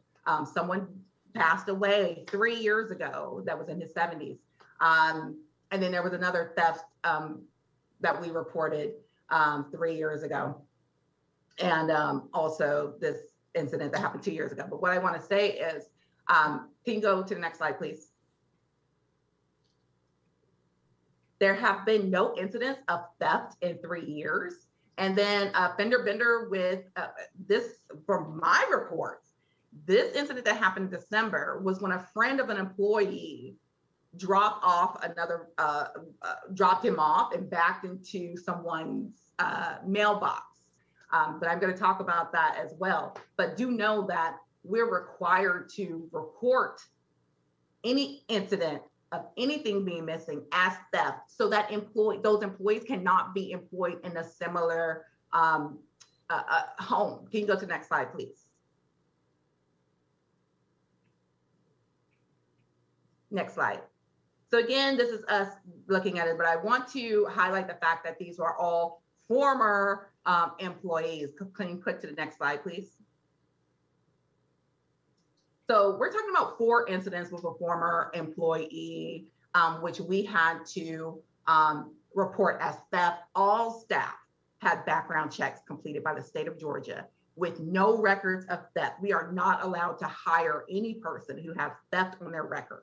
Also, Magnolia Gardens is required by the state to report any suspected theft so that these individuals cannot be hired by another home. So this includes if we find petty cash missing. So those three incidents were around $50 of missing petty cash. There's petty cash, and I hate to say this, but that's on, for emergency funds that sometimes the staff has because they need to go to the grocery store and things like that. And after they've been relieved of their duties, sometimes the 3 times money has been missing, and we're required by the state to report that.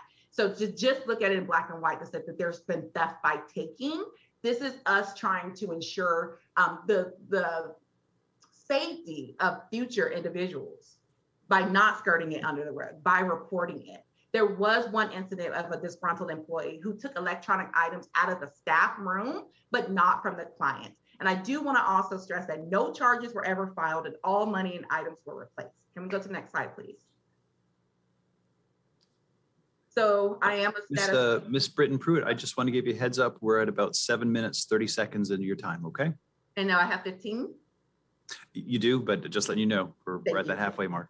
Thank you for letting me know that. So again, I'm a statistician with a degree in mathematics. If I'm looking at by the numbers, there's been 225 daytime, one-on-one, morning, overnight residents, assistants, and nurses that have been hired in this home. If we're looking just in those last 9 years, and there's been 4 incidents of employee theft.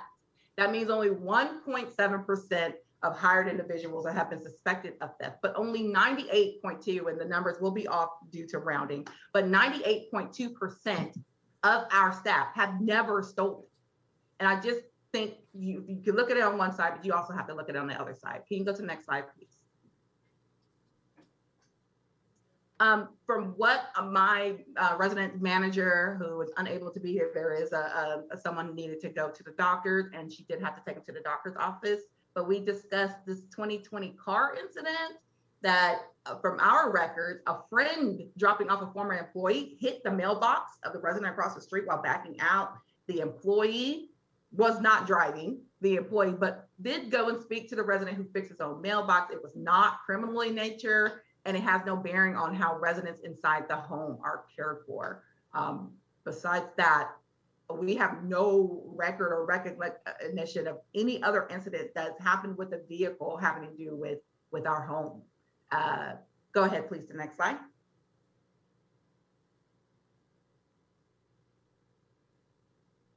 So as promised from the last meeting, we have held 2 community meetings. There was a complaint that the first one that we had was in the evening on like a Friday, but it was like at 5 o'clock. And so we held one on April 27th, 2022 in the evening around, I believe it started at 7 o'clock. Everyone was sent one of these notices. We had 3 individuals who did attend.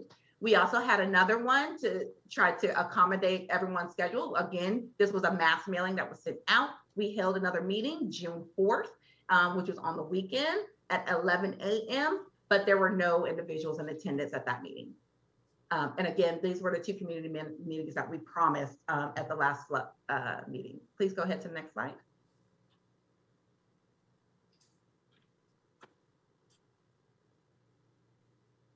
I will say there a quote from the meeting, Mr. Gerald Owens, the gentleman who lives across the street who has come to several of the meetings, the one who had his mailbox hit. He did say, I must admit, things have gotten much better over there. I have to tell the truth, and that you all have really made changes. Please go to the next slide.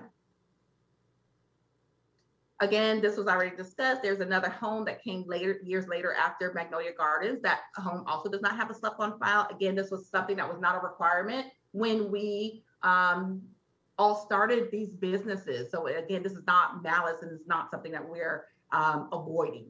Can you go ahead to the next slide?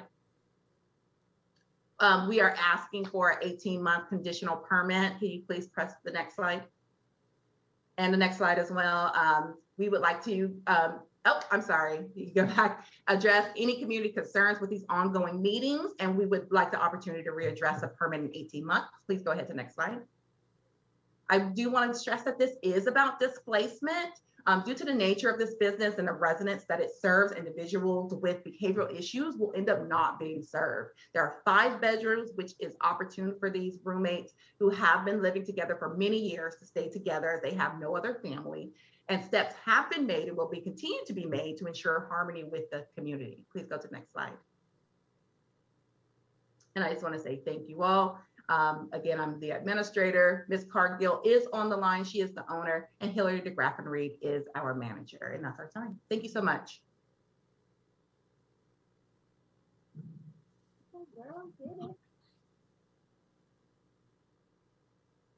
Mr. Presiding Officer, you're on mute.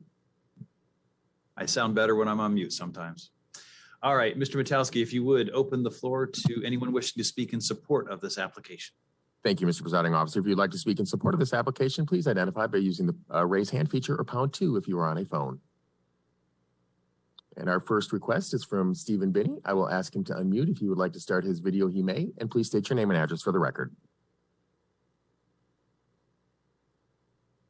Yes, Stephen Benny, 1083 Seville Drive, Clarkston, Georgia.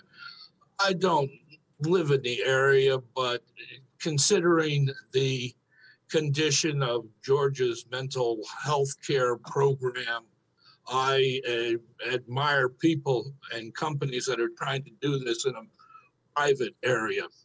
And I believe that she should be given the opportunity and the check to go ahead and do so. But on the larger scale, I think that what you were talking about before about homelessness, when you see some of the incident reports in here, it makes you perhaps not question why these people do not want to be taken into facilities. And perhaps they aren't quite as unreasonable as you think. We need much help and much improvement in the care system to try to entice these people who do admittedly need to have care into our system. So thanks for all that you're doing. I appreciate you. All right, thank you, Mr. Binney. And at this time, sir, there are no additional hands raised. Okay, and then Mr. Metalski, let's open the floor to anyone wishing to speak in opposition to this application. Yes, sir. Now would be the time. If you're in opposition, pound 2 or use the raise hand feature, please. Our first request is from Kevin Alexander. I'll ask Kevin to unmute. If he'd like to start his video, he may. And please state your name and address for the record. Sure. Thank you so much. My name is Kevin Alexander, and my address is 3990 Ambrose Ridge Court. And is that all you needed? I might have missed something. Okay, perfect. So I would like to reaffirm the neighborhood's opposition to the SLUP. And I would like to make sure that we understand what this is. This is a special land use permit. This is not a right. This is not something that's that can just be taken lightly. This is a neighborhood. We've already had submitted our petition into the record and had 63 individuals within this particular community, not outside the community, not in Clarkston. I appreciate the gentleman's interest in the special needs community, because I also share the same thing, because I have a special needs child. So I understand the depths of the environment, but I really want to make sure that we understand what we're talking about. We're talking about allowing a business in a residential community to expand based on a special permit. This is not just regular, this is a special permit. What I would also like to make sure we understand is that this is not a business where, like McDonald's, where you go look on the window and see the little scorecard that says, yeah, they got 95, that's an A. This is not the case here. This is the case of 100% compliance. And when we start talking about state regulations, that's minimum standards. So when you go below minimum standards and have violations, that means that you're not making the minimum standards. Now, I'm not saying that they're doing anything nefarious. I think that what they have to do is exercise a better set of care and control over the environment. And that's where the residents take exception to this, because we're like, wait a minute, in a 100% compliance business, then we wouldn't have this problem. But we do have a scenario that causes us to take a back for this, because they're not 100% all the time. And you say, well, that's impossible. But we're talking about 100% of the minimum standards, state guidelines, minimum. The state doesn't go, hey, we're doing an exemplary job. The state says, okay, we're not creating violations on you because you are meeting the minimum acceptable operational standards. So as these things fall out into the community, that's when the community gets taken aback. And when we start creating documentation trails that show that they haven't been as great in what they should be doing, then the community becomes concerned, because that in turn creates a risk to the community. And we live here. And that's just the bottom line is we live here. Every day I have to come home and look my children in the face. I have to talk with my neighbors. We live here. You know, unfortunately, there are people who have mental issues. My son has mental issues. They have to be cared for. And what we're saying here is not that we are against the people being here, because we empathize with them. Yet, this is about having an appropriate command and control and operational practices that make 100%, not 90, not 80, not 99. Because all of these things that are in play are there for a reason. They're there for the protection of the people in the community, in the residents. I mean, it's something as simple as, I think one was mentioned that there was an administrative error where they didn't dot their I's and cross their T's. Well, that's easy to say if it doesn't affect you. For example, our esteemed Commissioner Lorraine Cochran Johnson. Now, if I were to write a check and didn't put Cochran on there, would she get paid or would she take offense? So clerical errors mean something, and they're more important when you start working with state issues. So it's not just a clerical error, it's an error, it's a violation. And also when we talk about the time domain of when events happen, it's not about when the event happened, it's about that the event did happen. And when we start creating a trail of events, it's not about those individual events, it's about the trail of events and the propensity for an event to happen. Because as we can see, a lot of times, if you see a trail of events happening, then the likelihood of another event of the same type of nature probably could happen again. And we due to past history. So I'm not going to beleaguer this point. I think the staff got it right. I mean, we've been going on this thing for a long time. I think everybody had enough opportunity to look at it for what it is. And even with the ordinances, I mean, the top of the ordinance says, and it's very particular, it says, in order to prevent institutionalizing residential neighborhoods, no group personnel care home located within the zone shall be located within 1,000 feet of the other.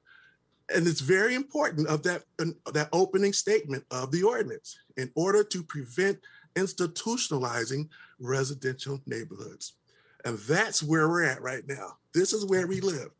And we are trying to prevent the institutionalization of our neighborhood. Now, what goes on in order to resolve that and make that ordinance work for those two businesses? We're not concerned about that. What we are concerned about is that we live here and we want this thing to be right. No institutionalization here. This is a business operating in a residential neighborhood. And the biggest point of all is, and I'm going to close on this, this is a special land use application. They're asking for something, yet I would be kind of cautious and be concerned, just like the staff said. They're concerned. And so are the neighbors that live here. We're concerned. We took pen to paper to say that we're concerned. I think we've done a lot of this this has been a long time coming. In reality, it was mentioned that it was started in January, but the reality is it was started last year. We've been kicking this can down the road too long. I think that the appropriate thing to happen next is my esteemed Commissioner Larry Johnson. I would hope that you put a motion for denial. My other friend, Commissioner Ted Terry, I hope that you second it. And I pray that the commission at large votes to deny this application. Thank you very much.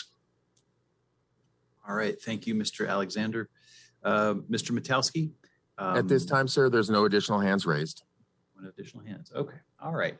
Well, we're gonna give a little bit of time, or there's a little bit of time remaining, I should say, for the applicant for rebuttal. I think we have about 2 minutes available. So Ms. Pruitt-Britton, anything on your mind? Of course. And I want to say hello and good morning, Mr. Alexander. We missed you at the last two community meetings that we held.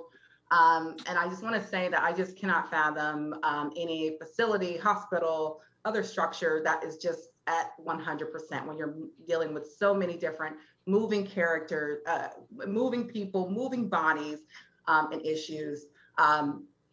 If we have someone that is having an adverse reaction to medication and the staff is caring for that person and cleaning it up and they're really getting their hands dirty, and somebody shows up for review and that person did not put their initial next to the medication due to the fact that they've been cleaning up excrement, they've been cleaning up vomit, they've been caring for this individual. Well, everything could be perfectly fine in the home. If that person did not go back after caring for this person in initial before 9 a.m., then that could count as a ding. And that's across the board. That is for any medical place. And it does, again, make them bad people. They prioritize. And I want to say that we always prioritize our people. I do think that it matters of how the distance or how long it's been since we've had these incidents. It shows improvement and also shows that we care. We never try to avoid the residents of the community. We welcome help for this. Again, it's a special population. And again, there were rules years ago where we were able to come in where and do this dirty work that a lot of people don't want to do, that that we do now. And I do want to also stress that Ms. Britton, you've run out of time. If you could just close your comment, please. Thank you. it's not a business that you can see from the street. It's a home, and we treat it as a home. Our office location is in Stone Mountain. I just want to end with that. Go ahead. All right. Thank you, Ms. Britton. Commissioner Terry, I see your hand raised. Let me get through the process and I'll acknowledge you at that time. Okay. Next, I'd like to ask Mr. White if he wouldn't mind reiterating your recommendation. Disapproval. Disapproval. All right. And again, just to call this out, this is agenda item 3520. This is for Commission Districts 3 and Super District 6. And at this moment, I will hear a motion. Yes, sir. Mr. Presiding Officer, I make a motion that we deny the special land use permit application due to the failure to satisfy subsections B, G, and I and S of the applicable version of Code Section 27-7.4.6 of the DeKalb County zoning ordinance. I say applicable code section because this application was filed last year before April 12, 2022, amendment to Section 27-7.4.6, and therefore appropriate considerations under the then applicable standards. Specifically, the proposed expansion is incompatible with the adjacent neighborhood residential uses.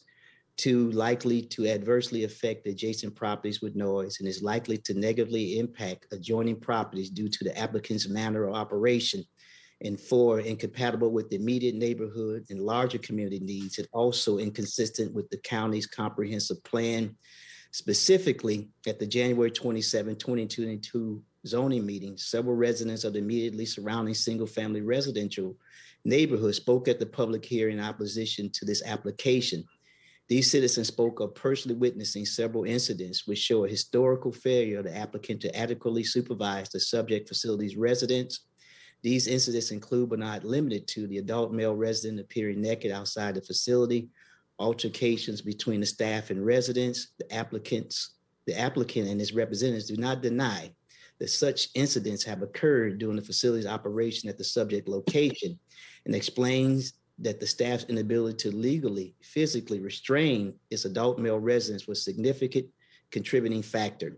One applicant resident volunteered another incident where one of his residents interfered with a basketball game among the neighborhood youth and became too aggressive with the children.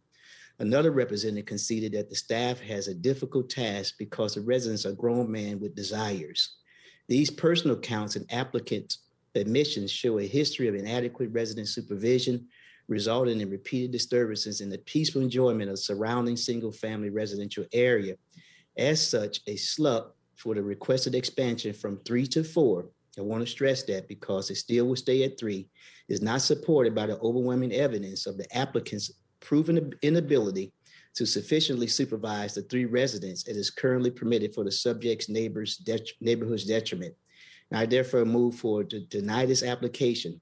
Further, many of these personal counts, as well as other troubling incidents involving the subject property, are documented in the police report that were acquired by the county law department and into the clerk's record by the planning staff. That's why I wanted to defer to get all this information in. And after we heard both sides and now having the documented information that is needed, this is an issue as well as the residents who live there. And unfortunately, we do have institutions that's in neighborhoods, but you got to make sure we, like the resident talked about, Mr. Alexander, keeping in mind that this is a residential area. And it's unfortunate because of what we have to go through in this current environment. But that's the reason for the denial of this special land use permit. All right. Thank you, Commissioner Larry Johnson, for the motion. Is there a second? Second and a comment. Commissioner Terry, thank you for the second, and go ahead with the comment. Thank you, Mr. Presiding Officer, and thank you again to Ms. Britton and Mr. Alexander, and certainly Commissioner Johnson for all the work put into this application. I wanted to just share a couple thoughts based on, I think, this journey of this case and sort of the evidence and the the testimony that we've received. I think we do acknowledge that the SLUP would allow for up to 4 residents in this facility, which is currently the situation. However, if this SLUP is denied, then 1 person will have to be relocated. I think we definitely heard from the resident, Mr. Alexander, and probably others, that no one thinks that this company is up to anything nefarious. I think that's an important point to bring up. No one's saying that they're a bad actor, but clearly there have been some standards that have been, I think, not followed. Although it's not clear to me when those standards and how recently they've not been followed. I understand that this business has been there since 2002, so it's quite a 20-year history. I'm sure you could find anything in 20 years that might not be 100% dotting the I's and crossing the T's. I still don't think we've gotten appropriate planning department response about the personal care home that literally is around the corner. That just didn't come up in the staff report at all. That was something that they were going to look into and get back on. It just never came back up. That's kind of a seminal part of this case, is the proximity to another personal care home, which, again, that's the whole point of the SLUP. Is it's not in compliance because it's within 1,000 feet of another one, but still don't know what's going on there. I'm going to be honest, I don't find the crime reports to be compelling. I don't even know why they were mentioned. I don't see how a crime, a small petty crime perpetrated back in 10 years ago has any relevance to what's happening right now. So I just don't even think that should even entered into the case description or the rationale for anything going on here. And it just looked like it was kind of sort of making an argument that didn't really seem to, comport with I think the applicability of this SLUP. I am concerned about the fact that it's hard enough to find people to work in these personal care homes. These people get paid, they don't get paid $15 an hour, that's for sure. I worry that the cost margins of a personal care home that is funded and staffed with 4 people to manage 4 people now will have their budget cut by 1/4 to manage 3 people. And I don't know how they're going to do that. Does that mean they're going to have less staff on site, less resources? I just flagged that as a warning sign, because if neighbors are concerned about residents being not under control, then what do you think is going to happen when they have 1/4 less resources to manage the people that are under control, that need to be under control? We have in the past given a conditional permit to another personal care home in a similar situation to, in essence, give them a period to prove compliance, to prove addressing any issues that might be concerning related to the code or neighbors' complaints.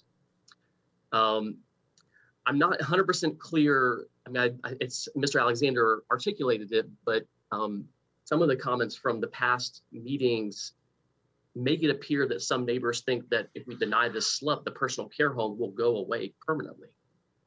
And I'm not sure, hopefully that's been communicated, but it does seem that some folks think that this thing, that because they don't want the personal care home, us voting no and denying this will mean that everyone goes away and the problem will be solved. I definitely agree with the sentiment about not institutionalizing our neighborhoods. Unfortunately, it was the law that was changed. The Board of Commissioners changed the law that required this business to do the SLUP in the first place. So I don't understand how we have a business that's operating and then we changed the law to make them apply for something that they already were doing, and then we're going to deny them when we tell them they have to apply because we changed the law.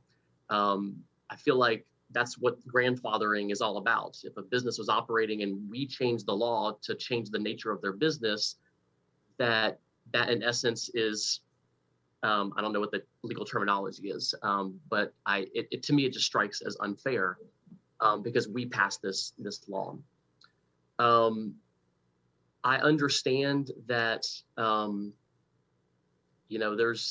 think there's some personal instances that have happened between some neighbors and some of the staff. And I think that personal sort of issue, I think, has bled into this conversation of the applicability of this permit and this business. And last thing I'll say is planning never, since we deferred this, planning department never met with me, all these recommendations I'm hearing for the first time. And I don't know why I got left off the meeting invite, or no one thought they should brief the other commissioner on the recommendations. And I still didn't actually hear why it's being denied, why the staff are recommending denial. I didn't hear specifically why that was. That being said, my second stands, and I'll leave it up to the commissioners with their infinite wisdom and due diligence to take the facts of this case into mind and vote how you think reason and logic should dictate your vote. But I'm not going to hold this up. I don't want to defer things any longer. Commissioner Johnson, I think, has made a compelling argument. He's served this area for much longer than I have. So I'll respect his position and his experience, particularly with, I think, these neighbors, because they have been working on this issue for many years. Again, my second stands, and I yield back the floor. All right. Thank you very much, Commissioner Terry. Commissioner Rader, I see your hand is raised. I do, and thank you for recognizing me. I just have a couple of questions about the staff's recommendations. First, Mr. White, when you showed the slide of the supporting facts related to your recommendation, the top two were that they had not maintained a business license and that they had operated as a 4-person personal care home without the required SLUP. And it is my understanding it's been the practice of the department in the past where they found nonconformity to not make that nonconformity the basis of a recommendation to deny. Were those 2 points foundational to your recommendation to deny, or has there been a change in policy? So I'll clarify our point of view. So the establishment was authorized by the state in 2010. It was not authorized by the county. There's no building, there's no business license or any other zoning approval for that establishment, ever, nothing. So therefore, it cannot be grandfathered or deemed a legal non-conforming use because it was never legally established by the county. As it relates to the police incident reports, those are what we received from the police department and the legal staff.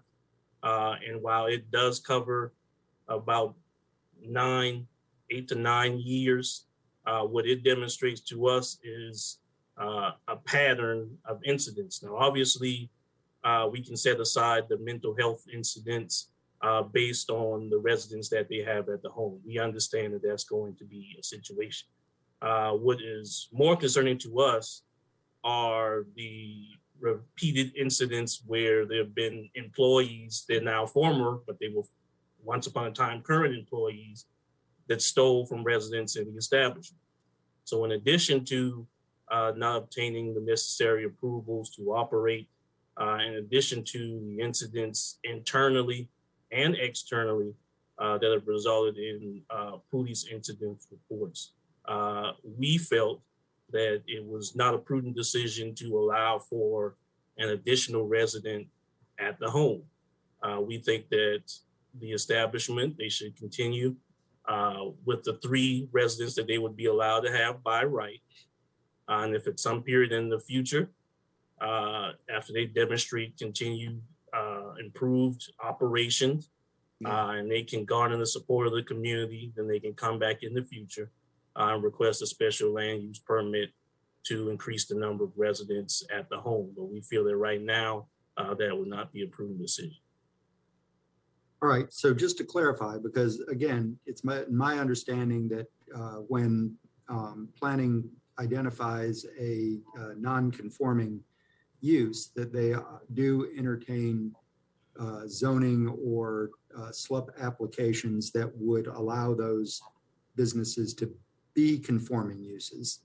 And I've seen that several times in my experience in District 2. And it's not entirely unreasonable, I think. But nevertheless, I wanted to make sure that to try to understand that distinction. So you're suggesting that because they did not get a business license, which would entail,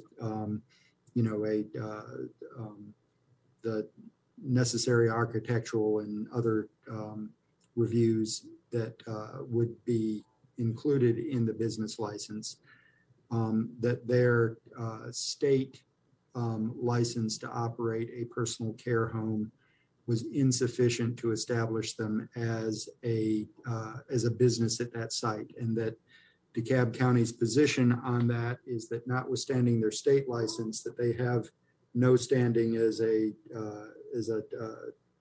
activity that pre-existed the change in the code. Is that right? Yes, sir, that's correct. I will say in circumstances where the remedy is to bring the property into compliance, and that supports the activity that's been there before, yes, we will go through those efforts.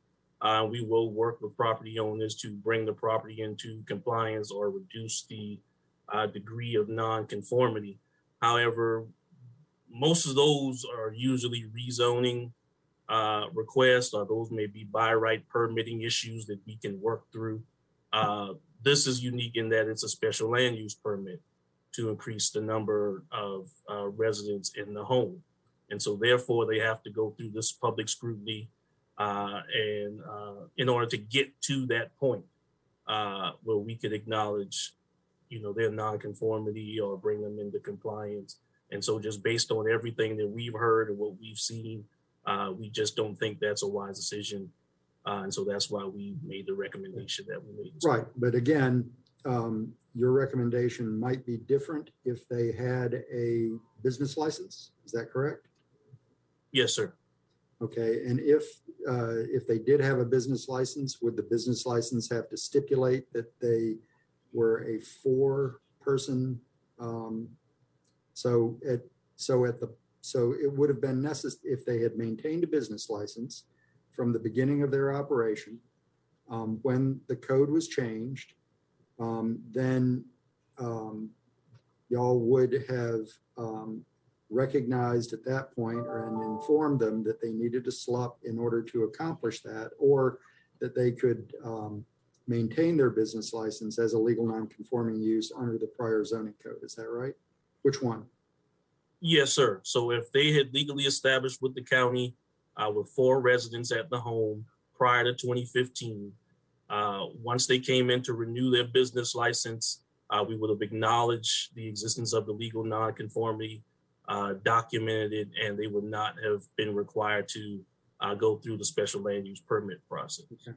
And I'm only belaboring that because, we've had issues such as that and, quote, grandfathering, particularly with late night businesses that didn't do a real good job of documenting their operation as a late night establishment, but instead simply as a restaurant. And they were granted legal non-conforming status based upon a representation that they'd always operated that way, contrary to other evidence in the community. So I just wanted to explore that a little bit so that I and the public understands what constitutes the basis for being able to maintain a non-conforming use in a neighborhood without being able to get the discretionary approval of a special land use permit. So thanks for that information, and I yield back. And I'll just add just really quickly, per the code, it is on the property owner, the applicant, to establish their legal non-conforming status. And so we have a list of things that we would accept as evidence, but that is the duty of the applicant or the resident or the property owner to provide the necessary evidence to establish continuous operation to be declared legal non-conforming. Thank you. Yes, sir. All right. Thank you, Commissioner Rader, for those questions, and Mr. White for the responses. Commissioners, we are at the time for calling the vote. So I'm going to go ahead and call the roll. Commissioner Rader. Aye. Commissioner Larry Johnson. Yes. Commissioner Bradshaw. Oh, you're on mute. My apologies. Yes. Commissioner Terry. Name. That was abstain? Yes. Okay, just want to be clear. Commissioner Cochran Johnson? Aye. And chair votes aye as well. That's 5-1, 5-0 in the affirmative with one abstention.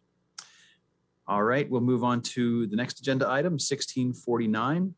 Mr. Presiding Officer, why don't you go ahead and just take the next two together, please? Thank you very much. All right, agenda item 1649. This is applicable for Commissioner Districts 4 and Super District 6. Application of the Director of Planning and Sustainability for a modification to zoning conditions to condition number 1 of case Z20-1243-876 relating to building height, and condition 8 and 9 relating to streetscape requirements at 338, 339, and 3391 Kensington Road, and 4150 and 4200 Memorial Drive. The second case that I'll read off is case number 1660. And that is again for Commission Districts 4 and Super District 6. Application of the Director of Planning and Sustainability for modification to SLUP conditions to condition 1 of case SLUP-22-1243-877 relating to building height, and conditions 8 and 9 relating to streetscape requirements at 3338, 3383, 3393, and 3391 Kensington Road, 4150 and 4200 Memorial Drive. And with that, is it Mr. White? Yes, sir. Okay. All right. This past approved project represents a transit-oriented development at the intersection of Memorial Drive and Kensington Road, directly adjacent to the Kensington MARTA station. So you can see here on the zoning map for you, this represents the subject property here outlined in black. Memorial Drive to the right, Kensington to the north, Covington to the west. The MARTA station is north of the subject property. Here's an aerial here once again. Kensington, Memorial Drive, Covington Highway is the MARTA station, subject property outlined here in black. So this project was previously approved as a 5-story residential structure and a 3-story office structure to include a combination of senior housing and then unrestricted multifamily dwelling and office uses. This was, so on the top, you'll see the site plan, the original site plan, and the bottom picture includes the redesign. And so as part of this project, they're currently in the land development permitting phase of the development process. I ran into some challenges, obviously, as time goes along, the markets change, demand, supply, whatnot. And so they've needed to make some modifications to the proposal to bring it to fruition. And so part of that, the original approval was conditioned upon a 5-story structure for residential, 3-story for office. The proposal now is to modify the conditions to allow up to 5 floors with the understanding that it's likely going to be a 4-floor residential structure. The office will be limited to 2 floors Then there's also some streetscape modifications that I'll show you in just a second.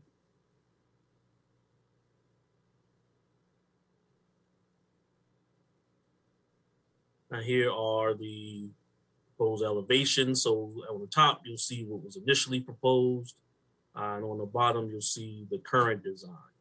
And so what's changed, as you can see, is the office component of the project will now be on the first 2 floors of the building, with multifamily on the upper floors.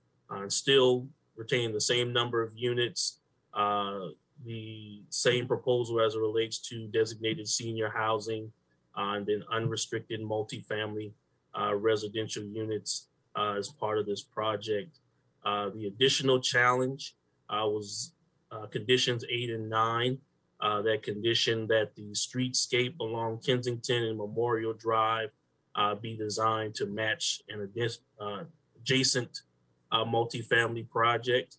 However, due to right-of-way constraints and the new design to the building, that additional 10 feet that would be required between the building and the sidewalk presents a challenge for the development.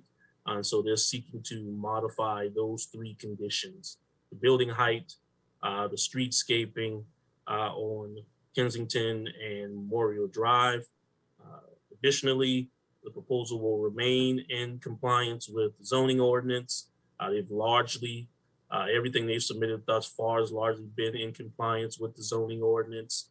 It is also in compliance with the future land use recommendations for the area, regional center, and the small area plan that's in place for the surrounding area. So with that, staff recommends approval of the major modifications.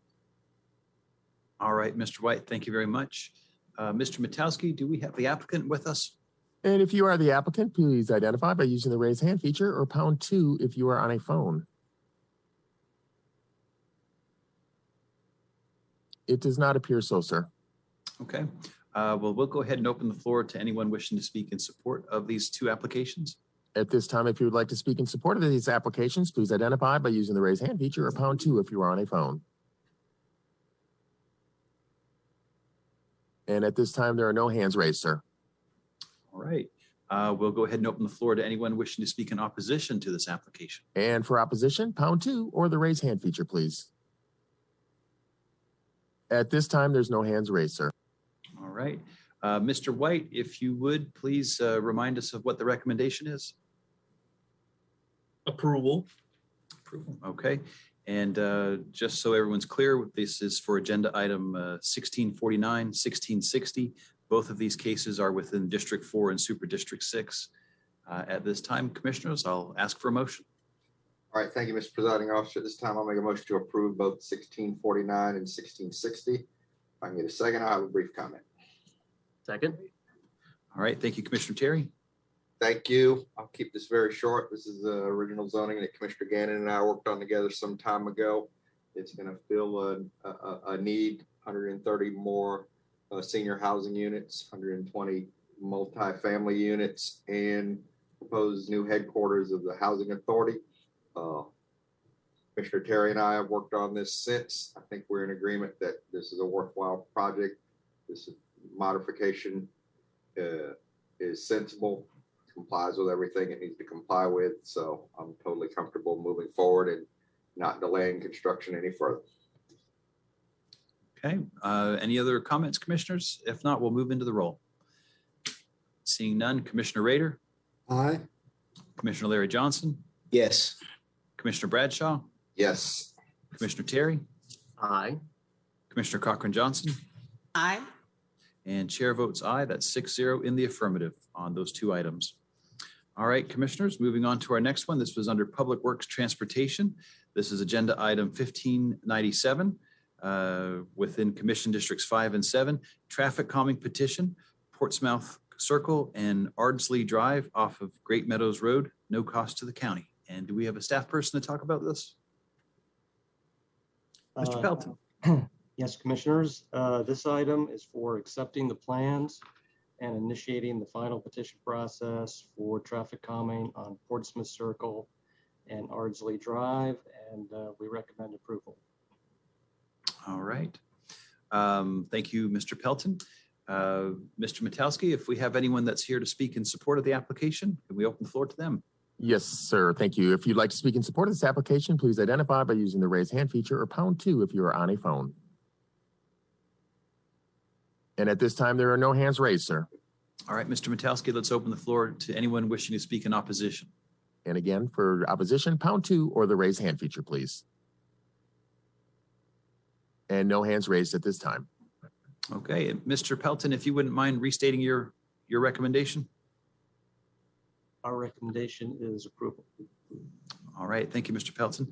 Again, commissioners, this is for districts 5 and 7, and this is agenda item 1597. And I'll open the floor for a motion.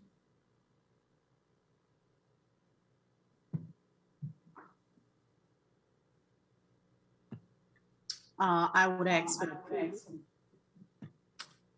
All right, thank you, Commissioner Cochran-Johnson. That was a motion to approve on that. Second. Is there a second? And the second, thank you, Commissioner Larry Johnson. Commissioners, seeing no hands raised, I'll go ahead and call the roll.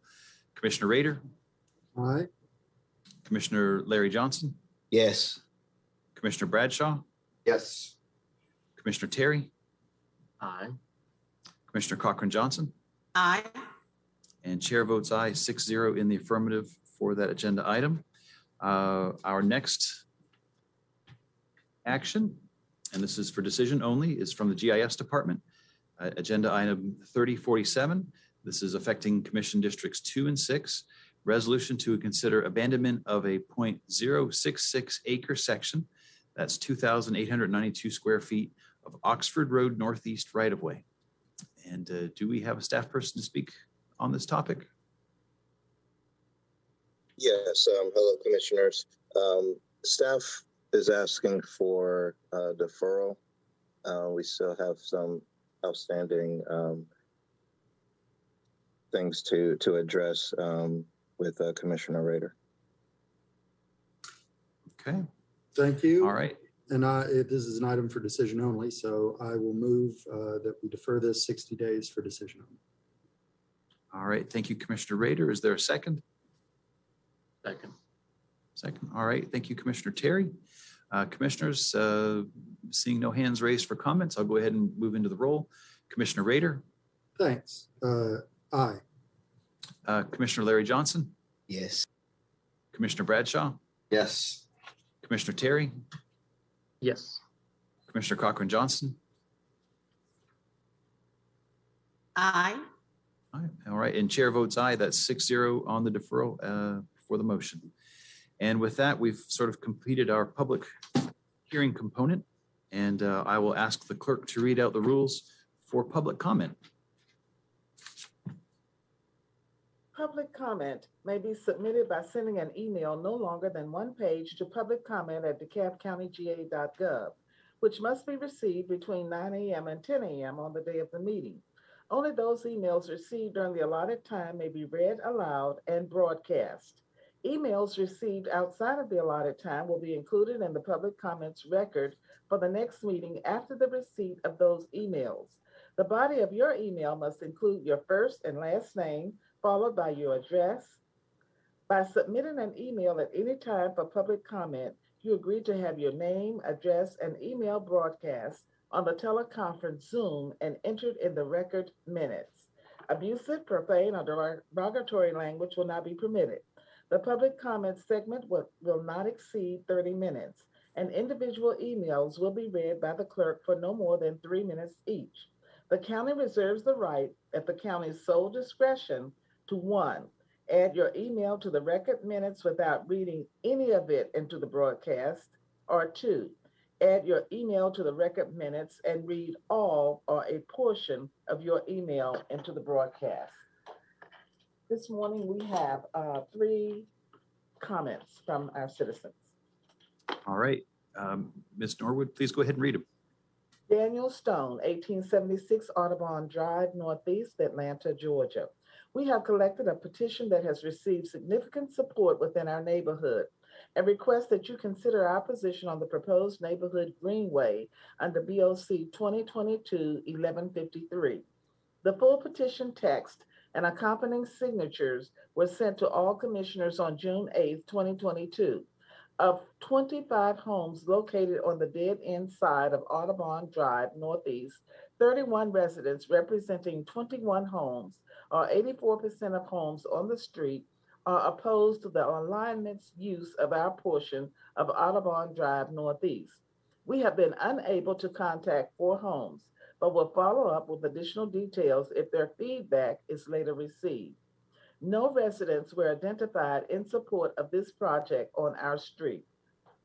We believe the proposed project adds significant pedestrian and cyclist danger at the intersection of Audubon Drive Northeast and SR 155, Claremont Road. There are frequent accidents near this intersection, the most recent of which occurred this weekend and resulted in someone being taken by an ambulance and Claremont Road being completely shut down to traffic for 7 hours. Additionally, we are a dead-end street and do not require traffic calming measures, and this project would negatively and significantly impact the sense of community and calm on our street. While pursuit of greenway projects is commendable, we have concerns with this portion of the proposed project because it would not protect green space and was not included in the 2000 DeKalb Greenway Trails Master Plan. The alignment is exclusively affecting individual landowners on neighborhood roads and will require the removal of many mature trees. DeKalb County resources could be better directed to protecting green spaces from further development, routing through streets that would benefit from traffic calming and better connecting trail users to areas of interest. Nearby parks are multi-use developments. There are alternative alignments that could better achieve DeKalb's goal and could be identified if proper studies are conducted. We urge DeKalb County to reconsider the advancement of this alignment.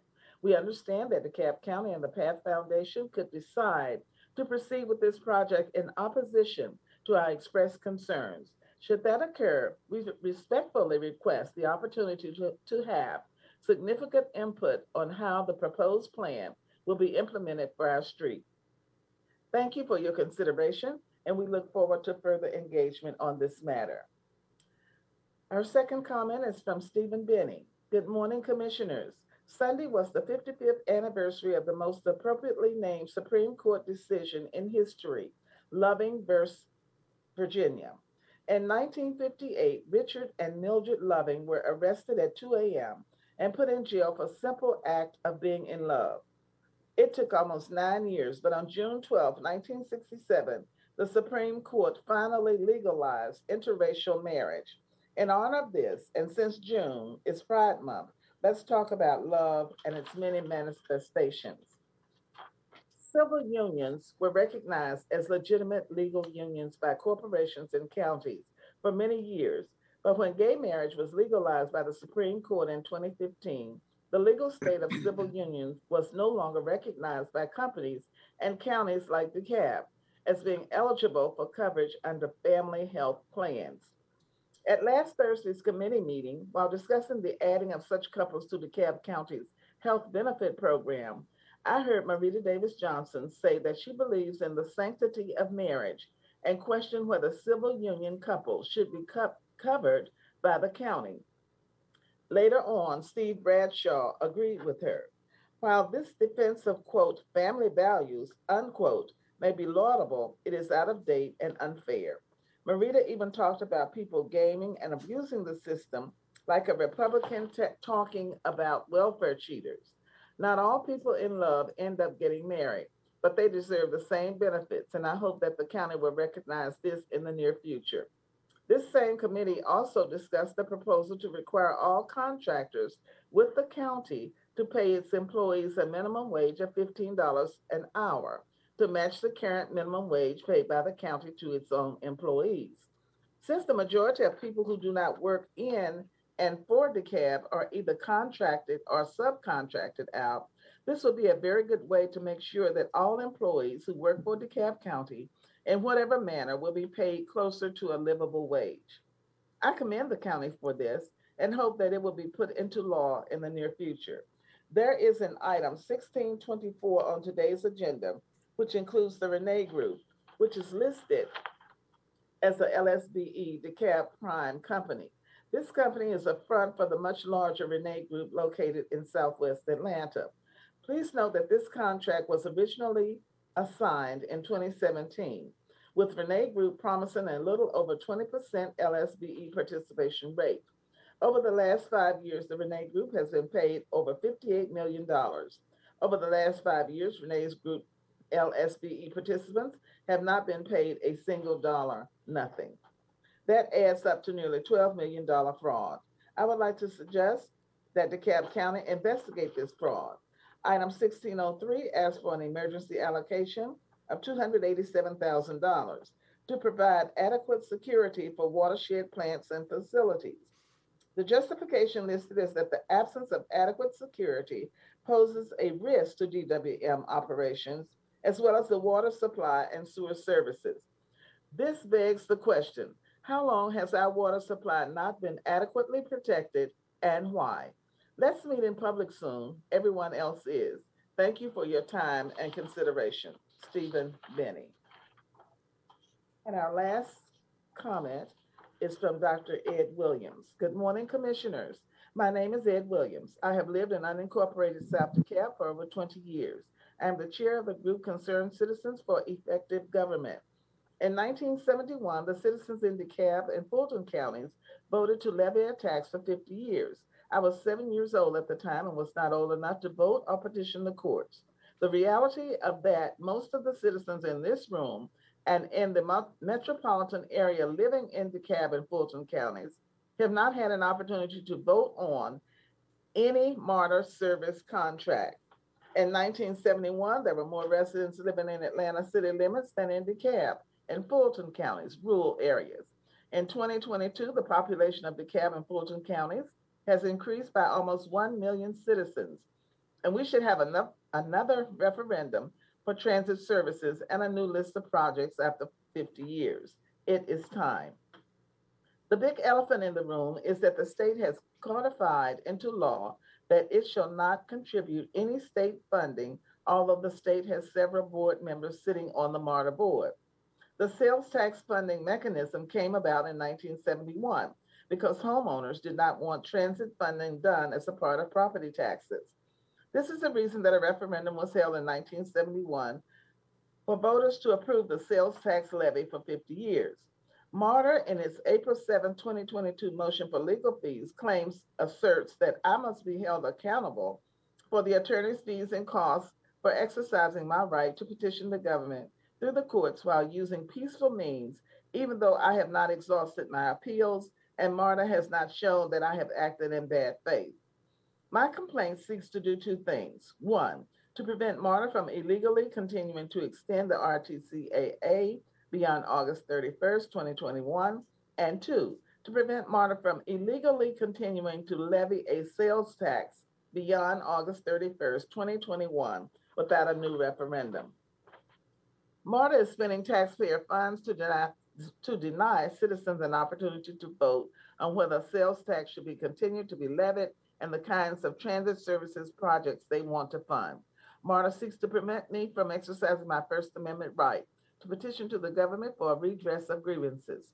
This right is at the heart of our democracy and the first and arguably the most important right. The government should not be able to use taxpayer money to deny citizens the right to petition their government and to intimidate and retaliate against citizens from seeking justice. I do not seek damages or legal fees. My lawsuit focuses on the MARTA transit service contract, illegal extension, and sales tax levy, where voter approval is required in a referendum. The MARTA board should not permit the law firm Holland and Knight to continue to pursue attorney's fees against me and other citizens who are acting in the public interest and who are exercising their constitutional right to petition the government for redress and grievances. Citizens in Georgia have a right to seek justice, equity, due process, and equal justice in a court of law. And that concludes our public comment for today. All right. Thank you, Madam Clerk, for reading out those comments as well as the rules. Commissioners, we'll get back into our agenda And as I understand, there was another walk-on that was being requested.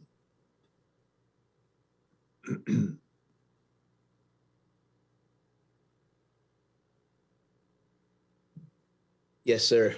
Mr. Presiding Officer, is it you okay with me going forward? I think if you would give us the quick title and we'll make a motion, we'll ask for a motion to amend the agenda after that. Yes, this is to, let me see if I got make sure I got the right one. This is for District 5. Commissioner Rita Davis Johnson wanted me to walk on to rescind the May 24th, 2022 approval item of 1715. Okay. I'll open the floor for a motion to amend the agenda or add to the agenda. This is a walk on. Second. Thank you. Thank you, Commissioner Terry. Go ahead and make a roll call. Commissioner Rader. Aye. Commissioner Larry Johnson. Yes. Commissioner Bradshaw.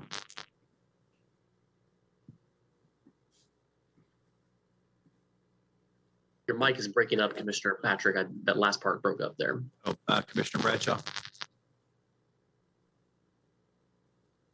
Yes. Okay. Commissioner Terry. Yes. Commissioner Cochran Johnson. Aye. And chair votes aye 6-0 to add to the agenda. Commissioner Larry Johnson. Yes, I want to make a motion to rescind the action previously taken by the Board of Commissioners on May 24th, 2022, approving agenda item 2022-1715, the item to transfer $5,000 from the District 3-5 reserve for appropriation account for the Office of Youth Services for the purposes of programming costs for the DeKalb County Youth Commission Leadership Program, as the language used during the motion was inaccurate, stated that $50,000 rather than $5,000. This motion is the correct language stated during the motion. So she wants to change it from 50,000 to the 5,000. That was her correct motion. Second. Second. Thank you again, Commissioner Terry. Seeing no hands raised or comments, we'll move into the roll call. Commissioner Rader. I am just, so I'm looking at the agenda for, you said it was the 24th, is that right? May 24th? Yes. All right, I'm looking for 1715. Can the clerk help me find? It was from District 5 Reserve. Right, and I'm looking for that on the agenda.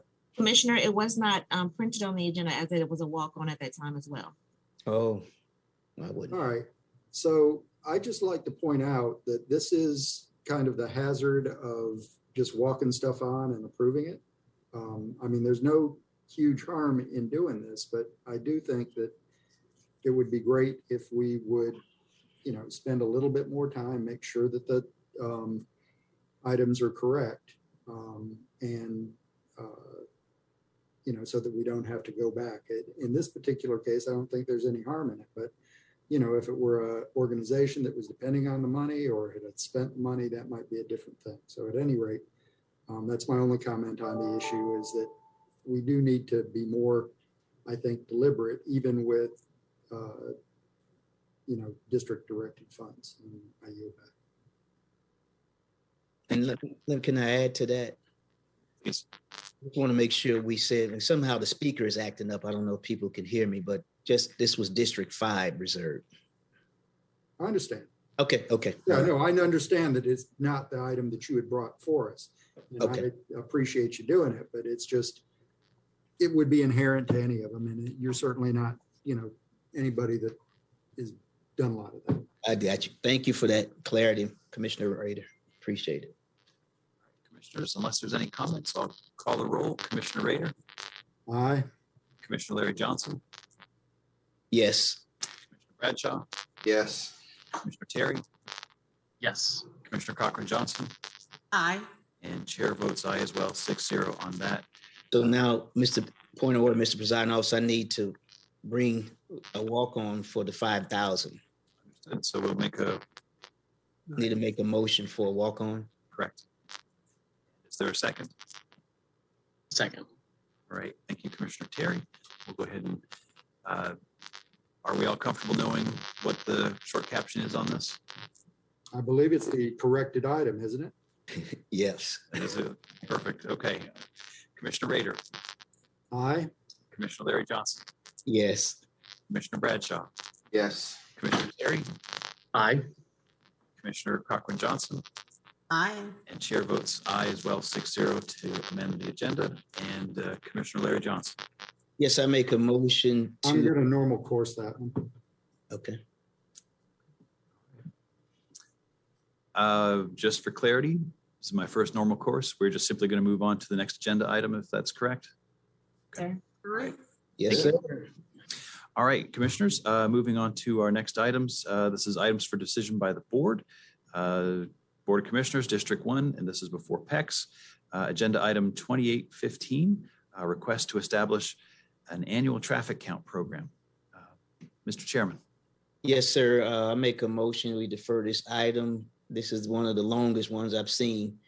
I'm waiting on staff to give me the right answer. So I think Dr. Obeng or Mr. Manson or Commissioner Rader, did we defer for 30 days or 2 weeks? I forgot. It doesn't show on the committee request. Or Commissioner, it is on the agenda for today. okay, so I can do 2 weeks is fine, sir. all right. I'll make a motion for 2 weeks. All right, is there a second? I'll second that. Commissioner Rader, all right, thank you. Seeing no comments, go ahead and move into the roll call. Commissioner Rader, Aye. Commissioner Larry Johnson, Yes. Commissioner Bradshaw, Yes. Commissioner Terry, Aye. Commissioner Cochran Johnson, Aye. and chair votes aye as well, 6-0 on that deferral. Moving on to agenda item 1258, adoption of a resolution to establish an advisory committee of the Board of Commissioners to explore and make recommendations related to affordable housing within DeKalb County. This is before the PEX committee. Mr. Chairman. Yes, Commissioner Terry, I've been kind of caught up, and I don't know what you all discussed last meeting, and I don't know if they've given the report yet. So do you want to do 2 weeks or 30 days? I don't know I hadn't got any information on the study. So. Yeah, me neither. Okay. Yeah, I think a deferral's in order, but yeah, can we hear from CO Williams on the update, or maybe Dr. Obeng? Somebody. Okay.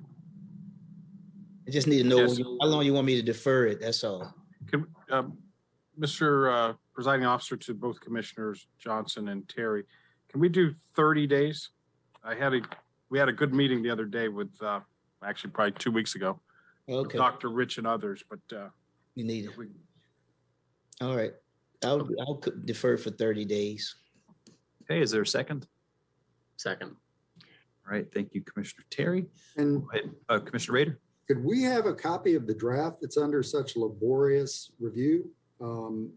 This is a house on fire type of an issue, and I'd like to see what the consultant, Dr. Rich, and his team had said about it before, it is, I don't know, homogenized.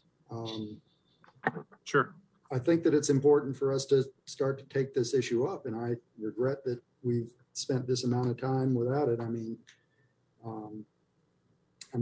Again, Commissioner Terry referenced, the crisis in housing affordability that is even occurring in under-maintained and, residential housing units that are occupied by people with fewer options. So, this just really underscores how important this issue is when they're even getting jacked out of their ability to stay in their homes. So we really need to deal with it. And I hope that, we can get the report and then we can put together a team to figure out strategies that we can take. We've always relied upon this great stock of older apartments in DeKalb to ensure that people have a place to live in. Between the capital markets and the lack of new product in the region, folks are really getting squeezed, not only in DeKalb, but elsewhere. But we've got, a great deal of responsibility because there are more apartments in DeKalb County than any other county in the state. And we've got to make sure that, that great asset is managed to the benefit of our constituents. So I really look forward to getting started on that. And I certainly think Commissioner Larry Johnson, Commissioner Ted Terry, among the rest of the commissioners, have a very strong interest in getting this done, but we need to begin. So thank you. Can I add to that? Commissioner Johnson? Yeah, just to add to it, I really would like to see us find some healthy policy discussions and issues. But I just want everybody to know, and most people do know this, you have areas or people who have been living with in these conditions since the 50s and 60s. So this is not a new thing where you have families living together. I mean, I grew up with 7 of my 8 grandmother siblings in one house, about 25 people in one house. So it was always a housing crisis, a crunch. Growing up in poverty and working in those environments and not having a job, dealing with poverty and discrimination was always at the forefront like it is now. So I'm hoping that you, Mr. Williams, come back with something. I don't know if I need to see the draft because I want to see the final product so I can see how we can use this to move forward on some meaningful legislation, as well as Commissioner Cochran-Johnson has come up with some great, with her resolution. And then I had workforce housing as part of where we are too. So you have a lot of different pieces already trying to move forward. And so this is something that we do need to look at. But I just want to make sure for everyone is housing is not something new that's been an issue, especially for people of color. It's always been an issue in terms of affordability, discrimination, and poverty. So it's how do we look at it from a federal standpoint and state, because the county does not have a housing authority. It's basically money we get from the HUD, from HUD and from the state. So I think we need to make sure we go into this with some expectations and understanding on how we pursue this as a county and move forward. So just please, Mr. Williams, get this report to us as soon as possible so we can start to, gain some leeway, and then may have to look at some legislation that we have to do through the state as well as federal to help us in this whole endeavor. So I look forward to seeing this Absolutely. study and where we're going. So my motion stands for deferral for 30 days. All right. Thank you, Commissioner Larry Johnson. I just want to acknowledge Commissioner Cochran-Johnson has her hand raised. Yes, thank you, Mr. Presiding Officer. I agree with all the sentiments that have been said. As you read through the resolution that I've presented, it does have a lot of best practices, because in order for us to be effective in moving the needle and changing the trajectory of what we see here in DeKalb, as well as in municipalities across the United States as it results to affordable housing, there's going to need to be a strategic effort and some common sense laws that are introduced that promote affordable housing and that are also more in favor of home ownership. Because many of the practices that you're seeing, like BF, bill for rent, properties, BFRs as they're known. These are cropping up across the United States, where we are moving away from, in many instances, single family homes and properties, as you see an overwhelming push towards LLCs, private investors, and Wall Street, who are investing enormous amounts of money into communities to purchase homes and properties that were once residential and single family, that were owned. So we're seeing a shift in communities, and it's a very strategic shift that is directed towards certain areas. So I look forward to us having a very serious discussion on the creation of a housing committee that can be strategic in our approach, because even with the subsidies that are available through CDBG, Community Development Block Grants, and other quote unquote tools that are in the toolbox as incentives, it only requires a 10% set aside.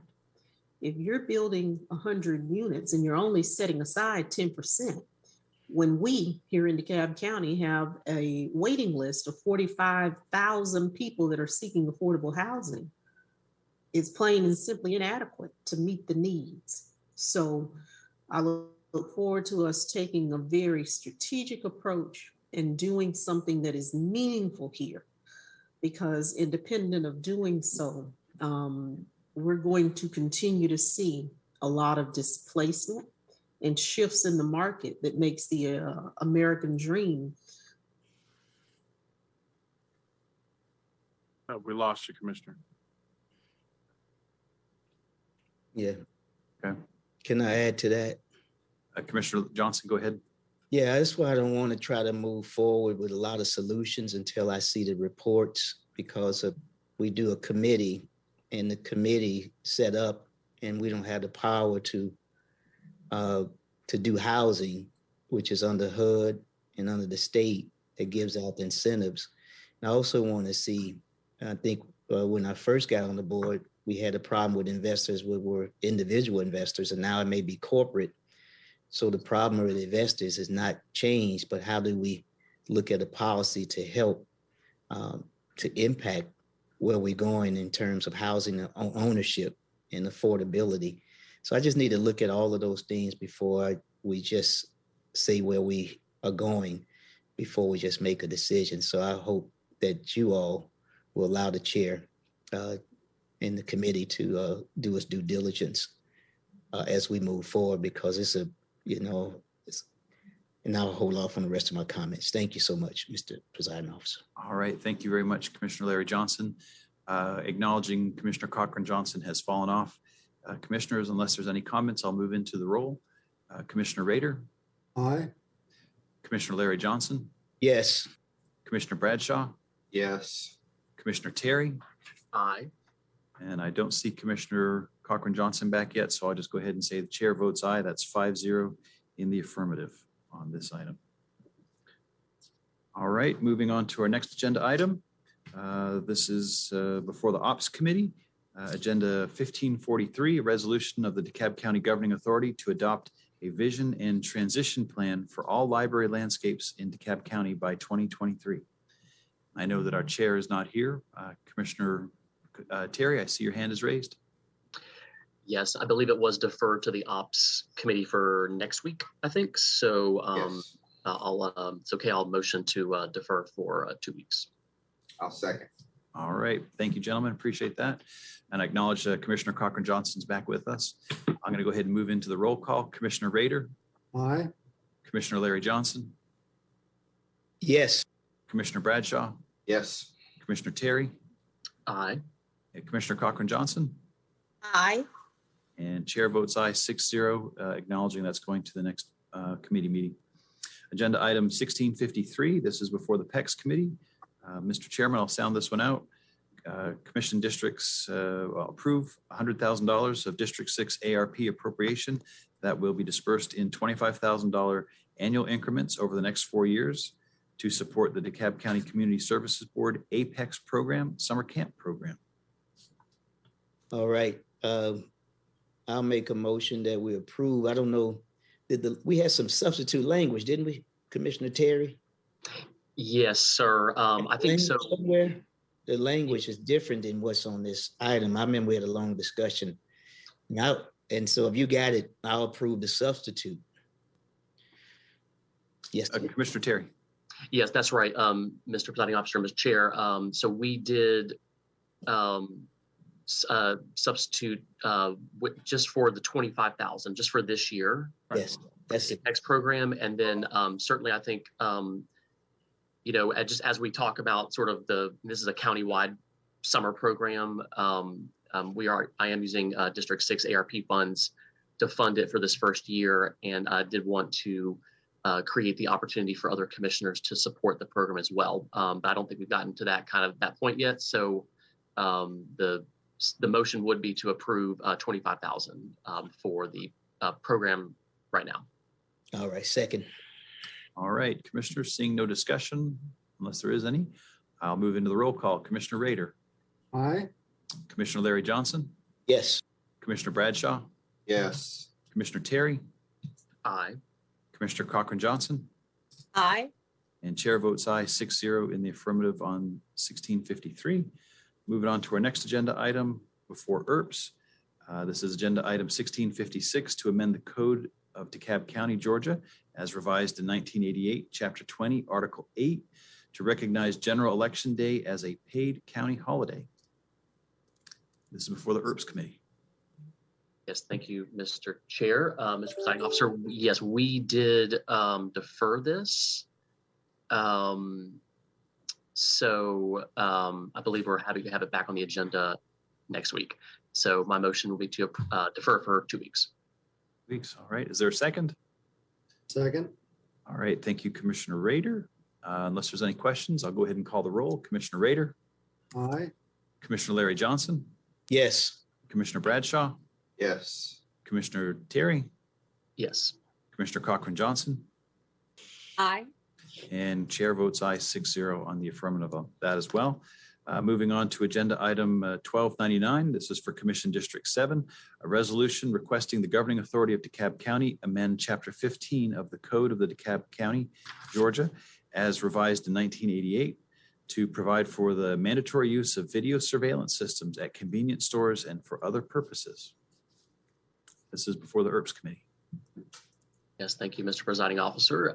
Same story. We deferred this pending additional law department revisions, and it is back on the agenda for, we hope, the final time next week. And so my motion will be to defer for 2 weeks. All right. And is there a second? Second. Second. All right. Thank you, Commissioner Rader. Seeing no questions, we'll move into the roll call. Commissioner Rader. Aye. Commissioner Larry Johnson. Yes. Commissioner Bradshaw. Yes. Commissioner Terry. Yes. Commissioner Cochran Johnson. Aye. And chair votes aye, 6-0 in the affirmative on that one as well. Moving on to our next agenda item. This is Clerk to the Board of Commissioners and CEO, agenda item 1605, approval of minutes from the special called meeting of May 3, 2022.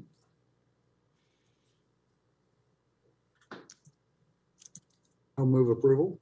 All right. Thank you, Commissioner Rader. Is there a second? Second. All right. Thank you, Commissioner Bradshaw. We'll call the roll. Commissioner Rader. Aye. Commissioner Larry Johnson. Yes. Commissioner Bradshaw. Yes. Commissioner Terry. Yes. Commissioner Cochran Johnson. Aye. And that's 6-0. Chair votes in affirmative as well on that one.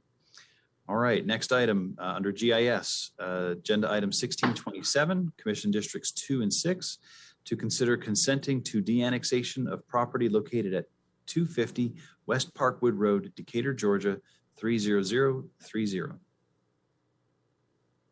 Yes, sir. I'll defer to you all. It's in 2 and 6, so we I believe that there was a problem with this item, so the notation is to defer. Does the GIS department have a preference as to how long to defer? There had been discussion of withdrawal, but I think they ended up at deferral. Hearing none, I will defer for 1 month. Second. All right. All right, that's proper move and second. Thank you, gentlemen. And seeing no comments, we'll move into the roll call. Commissioner Rader. Aye. Commissioner Larry Johnson. Yes. Commissioner Bradshaw. Yes. Commissioner Terry. Yes. Commissioner Cochran Johnson. Aye. And chair votes aye, 6-0 on that as well. Under juvenile court, we've got agenda item 1600. This is going to be going before the PEX committee. Request for approval of contract in the amount not to exceed $125,000 with Construction Education Foundation of Georgia. Yes, sir. I will make a motion that we approve this item based on a committee recommendation. All right, and is there a second? Second. Thank you, Commissioner Rader. Got a proper motion and second. We'll move into the roll call. Commissioner Rader, Aye. Commissioner Larry Johnson, Yes. Commissioner Bradshaw, Yes. Commissioner Davis Johnson. Oh, my apologies. Commissioner Terry, Yes. Commissioner Cochran Johnson, Aye. and chair votes aye 6-0 on that one as well. All right, we're almost towards the end, everybody. Agenda item 1668. This is for Commission Districts 5 and 7. Memorandum of Agreement with the Georgia Department of Transportation for additional Covington Highway streetlights. This was heard before the Public Works and Infrastructure Committee. Madam Chair. Yes, we did hear this particular item. We did approve the item. If my recollection is correct, we are adding 6 streetlights. And of course, it's often necessary to do such work in tandem with GDOT. So as it is the recommendation of the committee, it has been heard there and the due diligence is done. I would ask that we approve this item. All right, there's a proper motion. Is there a second? Second. All right, thank you, Commissioner Bradshaw. We're going to move into the roll call. Commissioner Rader, Aye. Commissioner Larry Johnson, Yes. Commissioner Bradshaw, Yes. Commissioner Terry, Yes. Commissioner Cochran Johnson, Aye. and chair votes aye 6-0 on that one. This next item is before the FAB Committee, agenda item 1545, sole source maintenance and support of benchmark court case management software. Sole source multi-year contract for use by DeKalb County State Court consists of providing computerized maintenance and support of benchmark court case management software awarded to Pioneer Technology Group, LLC, amount not to exceed $750,000. Again, this was before the FAB Committee. Mr. Chairman. Consistent with the recommendation of the committee, I move approval. Right, and do we have a second? Second. All right, thank you, Commissioner Cochran Johnson, for that second. Seeing no hands raised, we'll move into the roll call. Commissioner Rader, Aye. Commissioner Larry Johnson, Yes. Commissioner Bradshaw, Yes. Commissioner Terry, Yes. Commissioner Cochran Johnson, Aye. and chair votes aye 6-0 on that one. The next item was before the Ops Committee, and this is agenda item 1539, low bid invitation number 21-101474. Purchase of tires, including recapping and repairing, annual contract with 2 options to renew for Public Works Fleet Management, consists of the purchase of new tires and tubes, tire recapping and or repair services. Recommend award to the lowest responsive and responsible bidders. Action Tire Company, Atlanta Tire, Best Tire, LLC, J&R Tire Incorporated, Next Tire Commercial Incorporated, Southern Tire Tire Mart LLC, total amount not to exceed $3,350,000. And do we Okay. have- The note says we were requesting some additional information. I'm going to take that to mean we're waiting for approval from audit. Can staff tell me if that's correct or if we're waiting on some additional piece of information? Mr. Campbell here? Mr. Presiding Officer, if I may. Yes. Mr. Campbell did send out an email on Tuesday stating that 1539 was supported. Righty. Thank you, Ms. Horner. In light of that explanation, I'm going to make a motion to approve in line with the committee's recommendation. All right, and is there a second? Second. All right, thank you, Commissioner Terry. Seeing no hands raised, we'll go into the roll call. Commissioner Rader, Aye. Commissioner Larry Johnson, Yes. Commissioner Bradshaw, Yes. Commissioner Terry, Aye. Commissioner Cochran Johnson,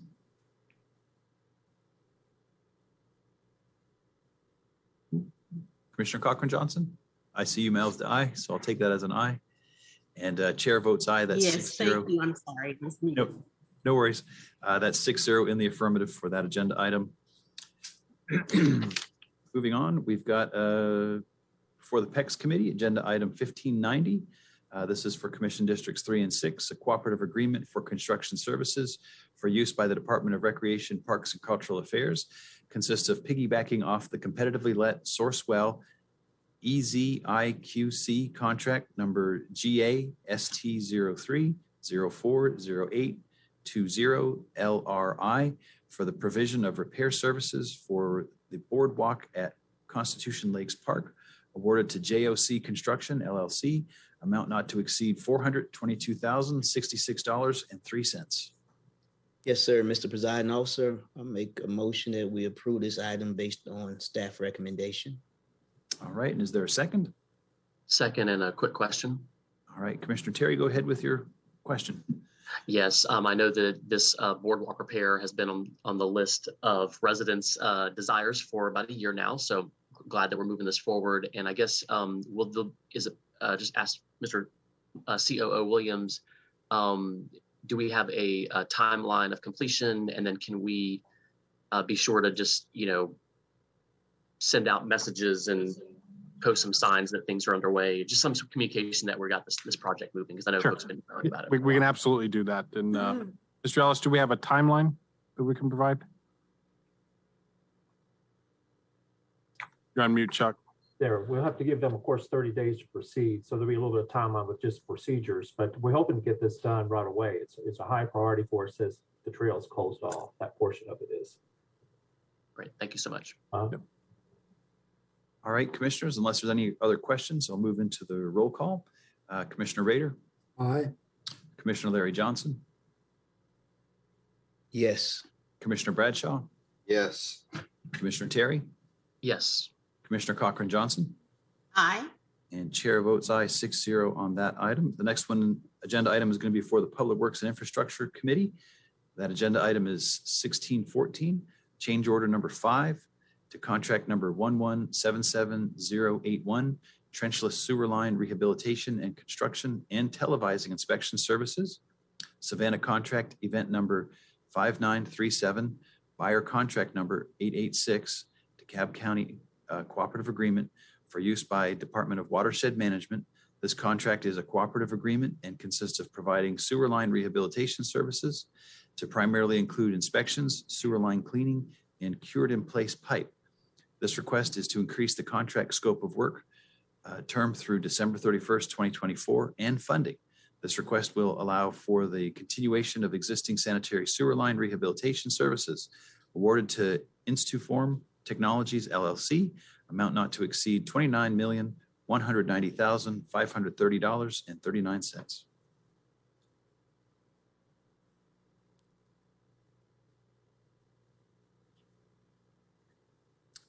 Madam Chair.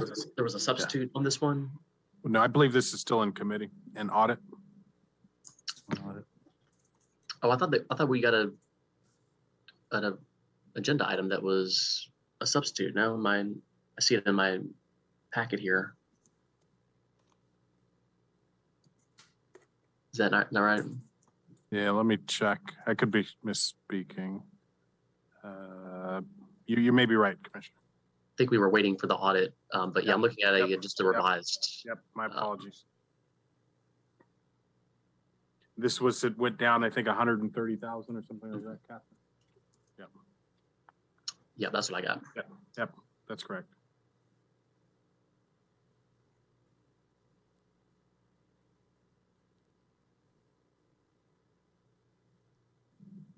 So, Madam Chair, do you have a motion or? I'm sorry. Are we on 1628 and are you referring to me? Yes, we're on 1614. 1614. Oh, I am so sorry. 1614.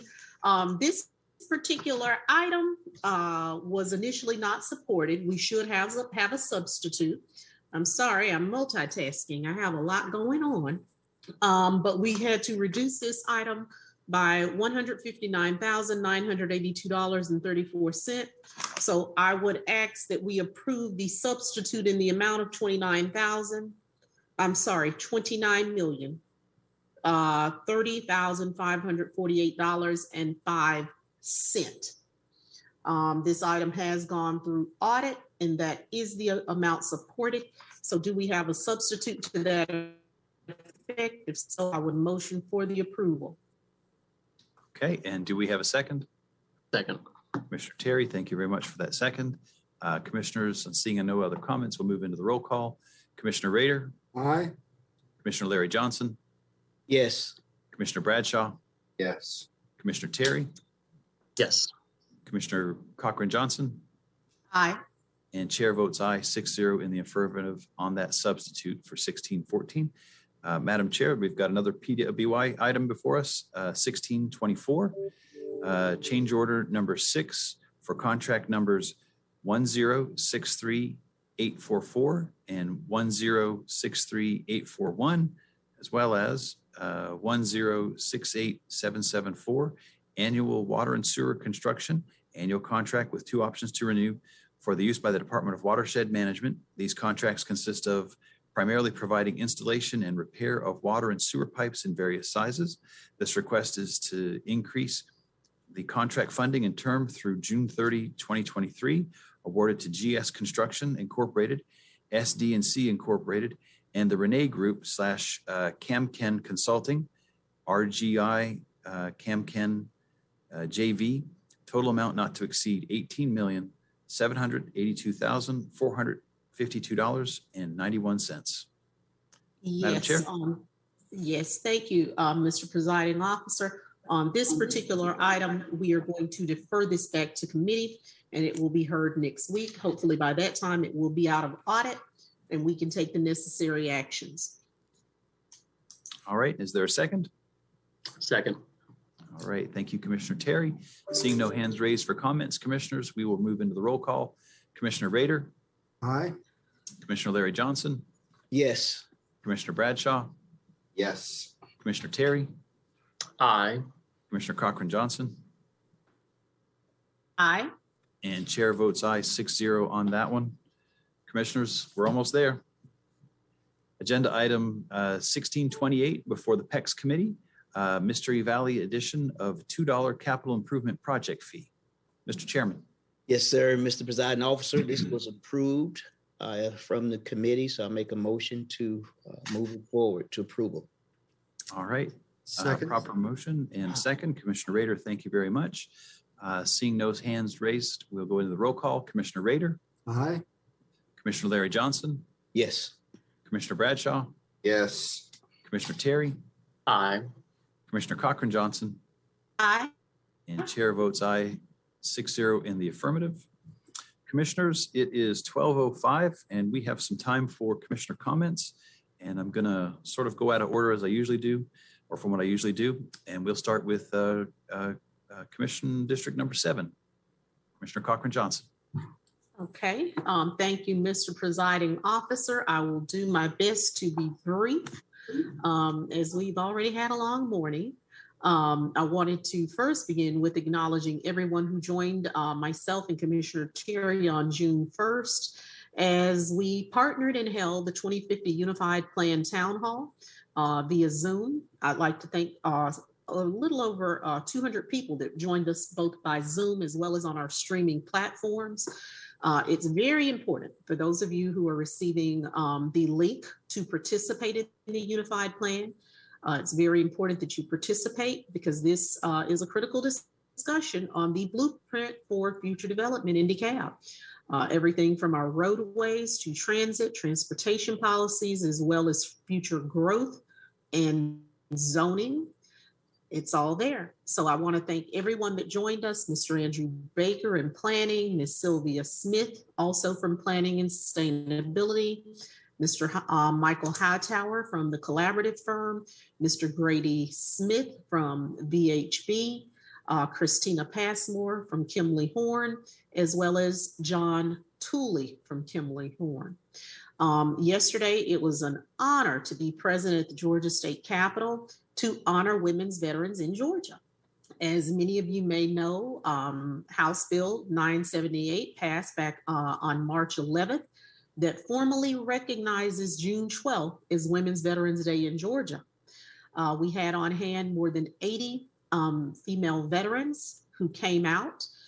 We presented them with the actual an actual proclamation, as well as had a welcome prayer and recognition of those who have served in the military and their enormous contributions of women that have, in many instances and for many years as it related to the military, been overshadowed and undervalued. So thanks to everyone. I'd like to give special thanks to Ms. Patricia Ross, who was the guest speaker yesterday, who is a 25-year veteran, as well as I'd like to acknowledge Representative Sheila Jones, who actually carried the House bill. So it was great to partner alongside her and see so many amazing women yesterday who have given tirelessly of themselves. I'd like to also acknowledge on June 9th, the unveiling of the State Farm and Atlanta Hawks Good Neighbor Club at the N.H. Scott Recreation Center.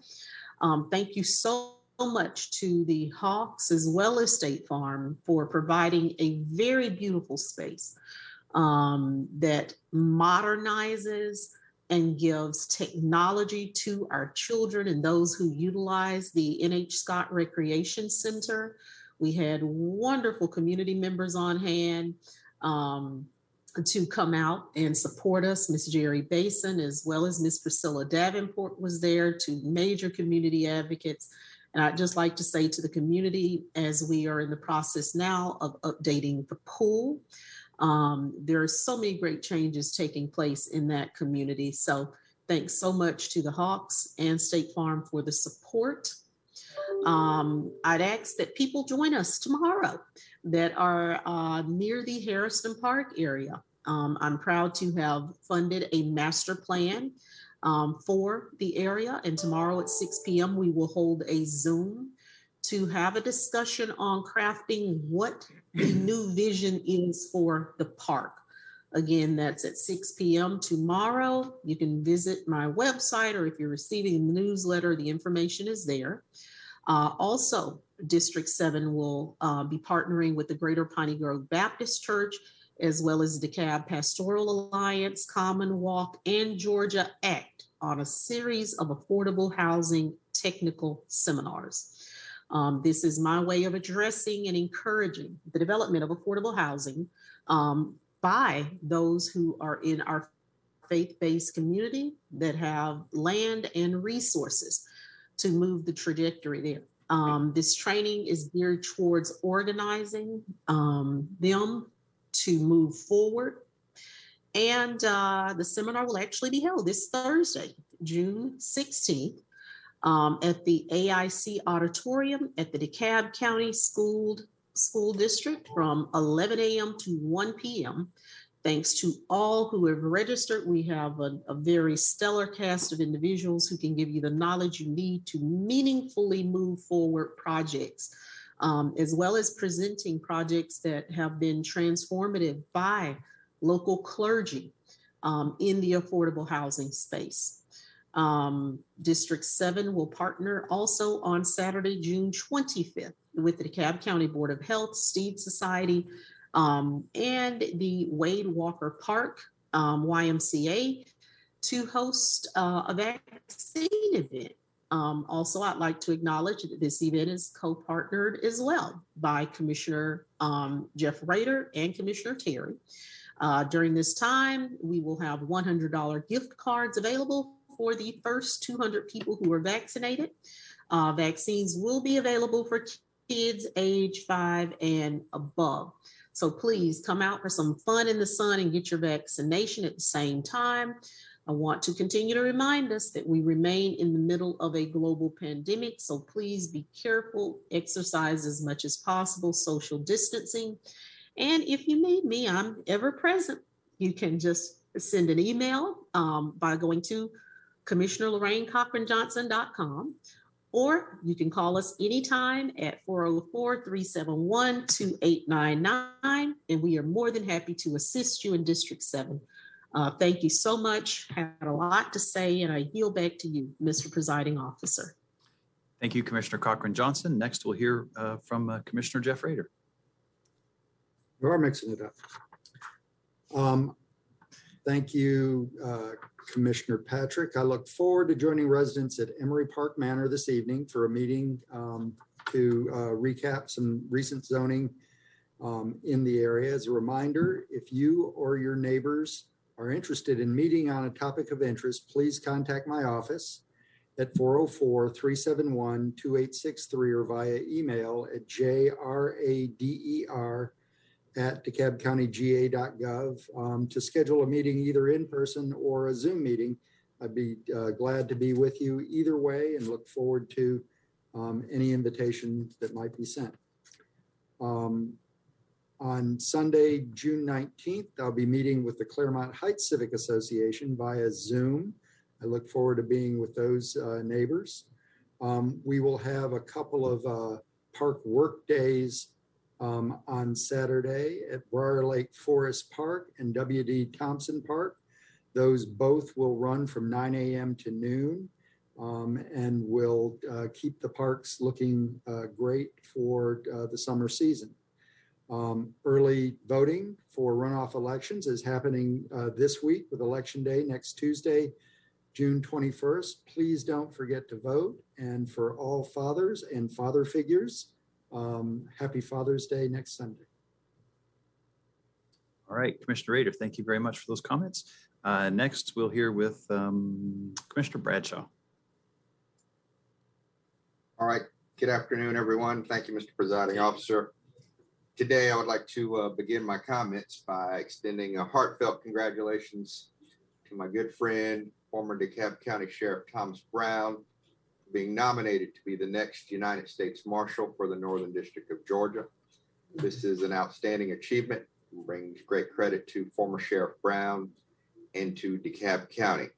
This nomination requires Senate confirmation, and I want to commend our great U.S. Senators John Ossoff and Raphael Warnock for having the foresight to recommend former Sheriff Brown. This is, of course, a presidential appointment, and when the FBI contacted me during Sheriff Brown's vetting process, I did not have to make up any good thing to say. Seriously, it was an easy lift for me to sing his praises, and I was deeply honored to be asked to speak on his behalf. And on a personal note, it was a phone call that I received from Thomas Brown in the fall of 2014 that helped convince me to run for the office that I now hold again after losing my initial bid in 2012. I'm so glad that I took that call, as serving in this role has been one of the greatest privileges of my life. His support and mentorship have been steadfast over the years, and I'm honored to call Thomas Brown one of my best friends. This appointment will be the capstone of a brilliant career in public service. I hope the United States Senate does their work in an expeditious manner, and I look forward to one day addressing my friend as United States Marshal Thomas Brown. On May 14th, it was a great pleasure for me to join my friends in Dial Heights for their community meeting via Zoom. Dial Heights is one of the great communities in District 4, and it was a pleasure for me to share updates on events going on in District 4 and DeKalb County, and more importantly, hear their concerns and answer their questions. The meeting was well attended, and I thank Wendy Collins, Fran Moore, and the entire community for making me feel so welcome.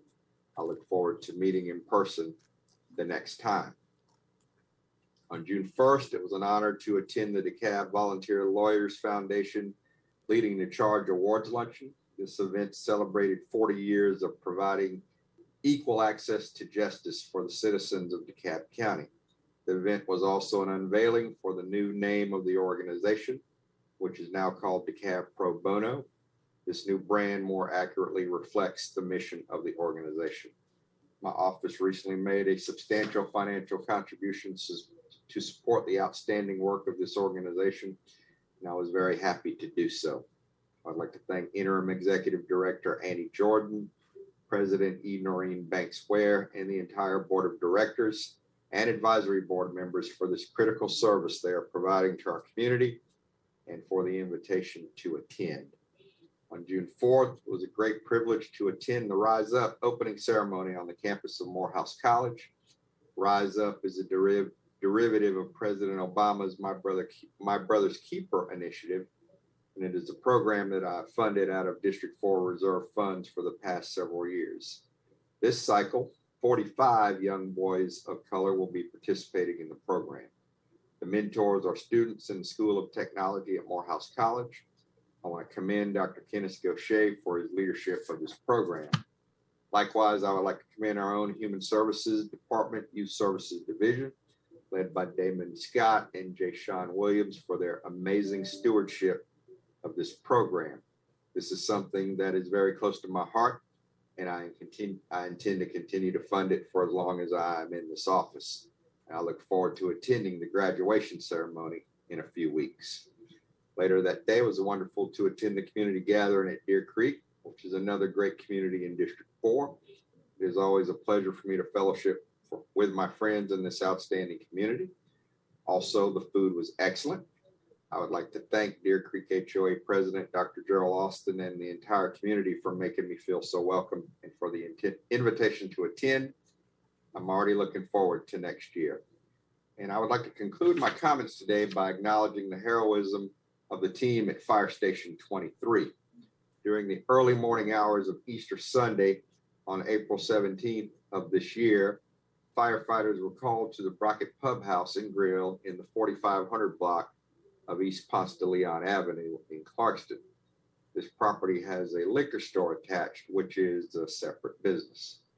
DeKalb County Fire and Rescue reported that a car with a woman inside crashed into the building before catching fire. Thankfully, the driver suffered only minor injuries, but unfortunately, the liquor store ignited, which induced a large fire, which has nearly gutted the store. However, thanks to the prompt action of our firefighters, the Brockett Pub sustained only minor damage and was open for business again within 2 days. I'm very familiar with this establishment, and I've been a patron there for many years. I also personally know the owners, John and Christina Gagney, and they expressed to me how grateful they are to the DeKalb firefighters for literally saving their business. For our fire and rescue personnel, to them, they were just doing their job, for which they seek no fanfare or acknowledgement. But my office wanted to do something as a token of our appreciation for saving this business in District 4. So on June 9th, 2022, it was our pleasure to host lunch for the team at Fire Station 23. And the lunch was provided by the Brockett Pub, of course, and fellowship with them for a while. And as usual, they were both appreciative and humble. And with your kind indulgence, I would like to read the names of all of the firefighters who participated in fighting that fire that evening, that early morning. And their names are Michael Goff, Anthony Gomez, Christopher Palis, Clayton Peck, Jeremiah Leonard, Christopher Morrison, Brian Aragon, Thomas Eberlin, Robert Peckrell, Andreas Rivero, Victor Silvera, Jacob St. Clair, Jessica D., Rachel Novotny, Ricky Bodiford, John Henderson, Daniel Oropeza, Vaughn Andrews, David McBrayer, Damani Wilkins, Calvin Kiles, Hank Towery, Christopher West, James Eccles, Joshua Wooten, David Eltheopos, Matthew Bush, Marcus Dover, Spencer Smith, and Mark Johnson. These are just some of the folks who run toward danger while the rest of us run away from it and are willing to put their lives on the line on our behalf. For this, they have my eternal gratitude. I would also like to commend and thank Fire Chief Fulham and his entire leadership team for effectively training and leading these fine men and women. If you have any questions or concerns, you may call my office at 404-371-4749 or visit my website at commissionerbradshaw.com. As always, I will conclude my remarks by thanking the citizens of District 4 and DeKalb County for affording me this opportunity to serve. It is indeed an honor. One more thing before I yield back. Please go vote. Thank you very much, Mr. Presiding Officer. Thank you very much, Commissioner Bradshaw, for your comments. Commissioner Terry. All right, thank you very much, Mr. Presiding Officer. Couple comments and updates here for June 14th. I wanted to first off thank Mr. Robert Davis, Deputy Director of our DeKalb Work Source, and President Holston from Georgia Piedmont for working with my office and Roots Down and our library landscape vendors on a one-day training program, which is the first step of our growers program to create more green job training for our landscaping industry, trying to encourage them to go away from the mow and blow type of landscapes to more productive and environmentally sensitive landscapes. And with that comes education and training. And so we are excited to be partnering with Georgia Piedmont. It's just a one-day course. It's sort of just the baby step as we get more landscapers comfortable with, sort of moving more towards whether it's electric or just better landscaping practices that are good for the environment and good for the people. To that end, we are having another policy and pints. At this time, we're doing it in Tucker, the Tucker Brewing Company. Actually, that's not right. Let me get the other brewer. There's several breweries now in Tucker. It is at High Card Brewing, which is 2316 Main Street. That's going to be this Thursday from 6 to 7:30 p.m. And so, it's not in my district, Commissioner Bradshaw and Cochran Johnson and Patrick, but that's just where they chose the brewery. I think it's a popular brewery. So everyone's welcome to attend, certainly, and appreciate High Card for, partnering on that. And so it's just an opportunity to talk about the library landscapes, the growers program, and just other environmental policies for our constituents. This Saturday is, which is another, actually that's not a Saturday, excuse me. I thought it was a Saturday. All right, I got my notes all mixed up, sorry. I wanted to just give a shout out to the MicroLife Institute. They're, of course, one of our partners in my office on housing reform, new ways of looking at housing opportunities and zoning.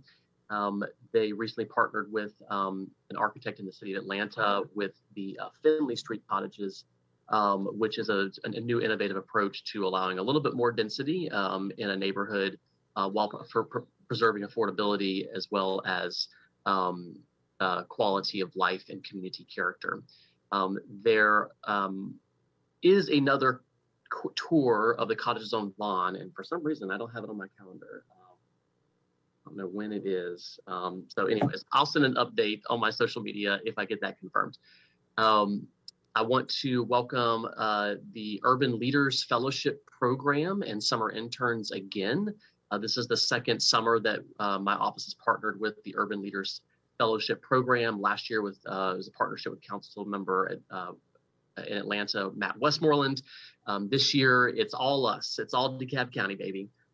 So we have our central staff that will have a policy team assigned to them to support their efforts as they work on several budgetary priorities. And then in my office, we'll have 2 additional fellows time and support as they work on community engagement projects, projects related to the WorkSource program, the Youth Ambassador program, as well as the PDK Master Plan and community engagement around Buford Highway with the residents there.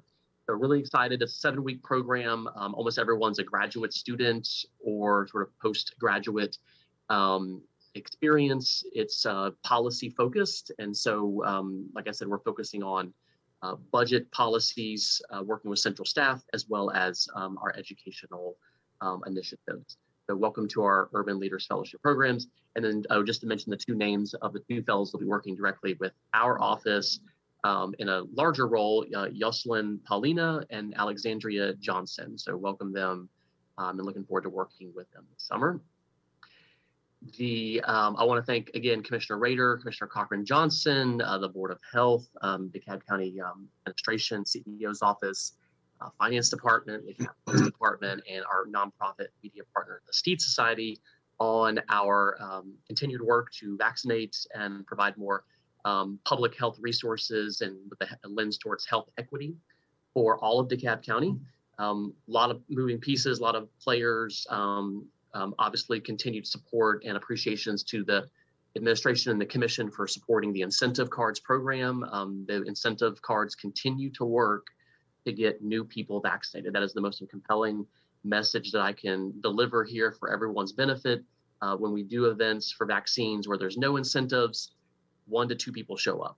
And so the incentives continue to be a leading force on getting the vaccine hesitant to come out and get their first shot. This includes all ages and children, and then certainly providing the additional services for boosters, which are important as well. So thanks again for all the commissioners that have partnered on this, and we want to keep that work going and continue to have that discussion as we look at a larger health equity strategy for DeKalb County. Again, I want to echo what was said earlier about the early voting, early in the election. Early voting is all this week, ends on Friday, and then of course the runoff election is on Tuesday, June 21st. We mentioned earlier in our agenda the issue of gun violence. I wanted to take a moment to recognize that that there's been a lot of news coverage about mass shootings, and mass shootings is defined as when 3 or more victims, not including the shooter, are involved. And with that definition in mind, we have had mass shootings here in DeKalb County in Metro Atlanta in the last several weeks and months. We know that there are a lot of issues at play here related to who can obtain guns, the mental illness component, as well as the age component.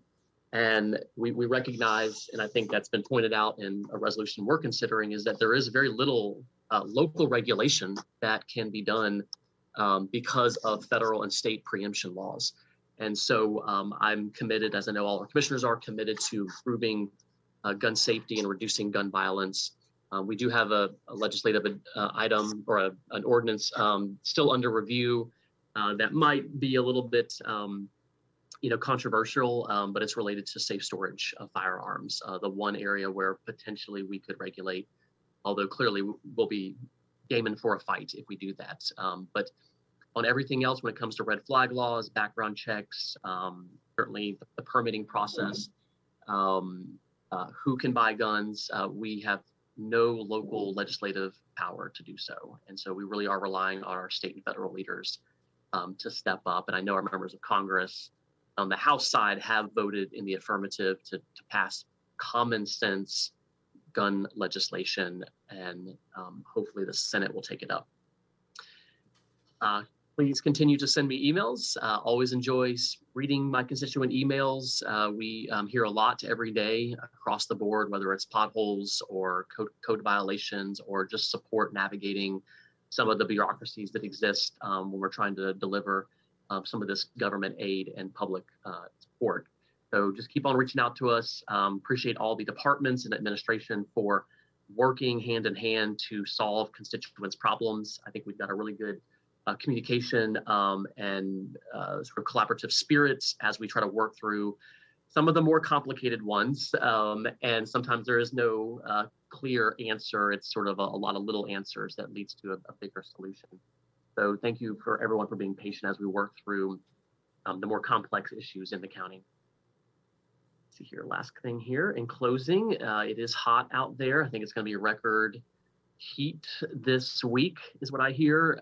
It's gotten so hot in Georgia that my banana plant has bananas growing on it.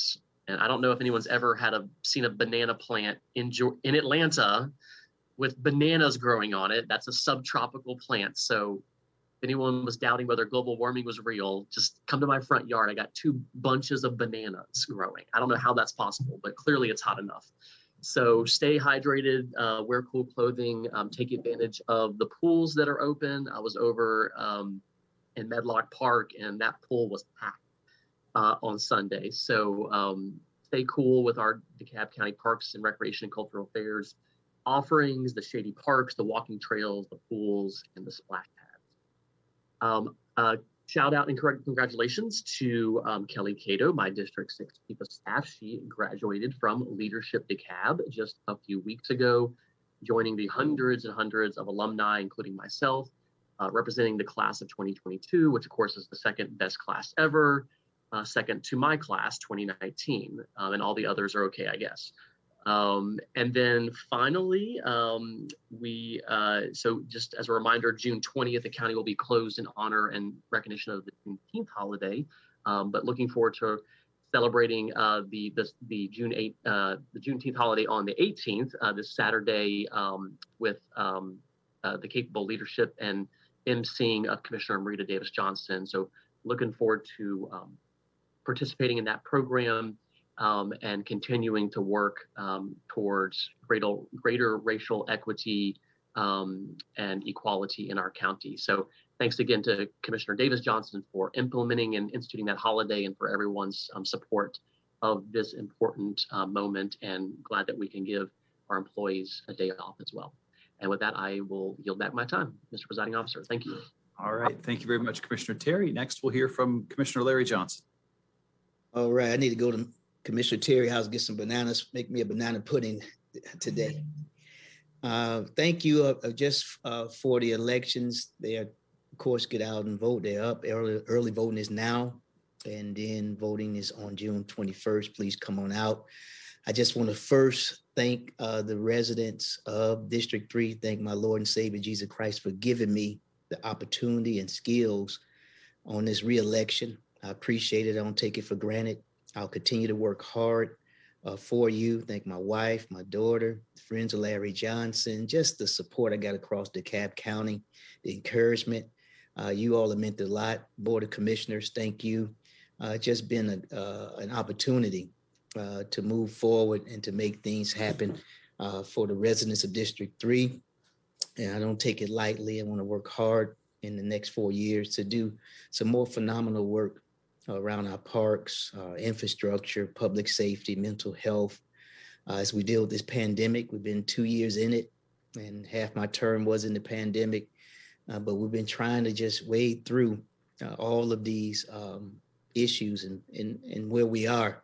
I thought they'd pull up my picture I wanted to show in terms of some of the foundational things as I grew up, but I guess they won't put my picture up that I wanted to have up there.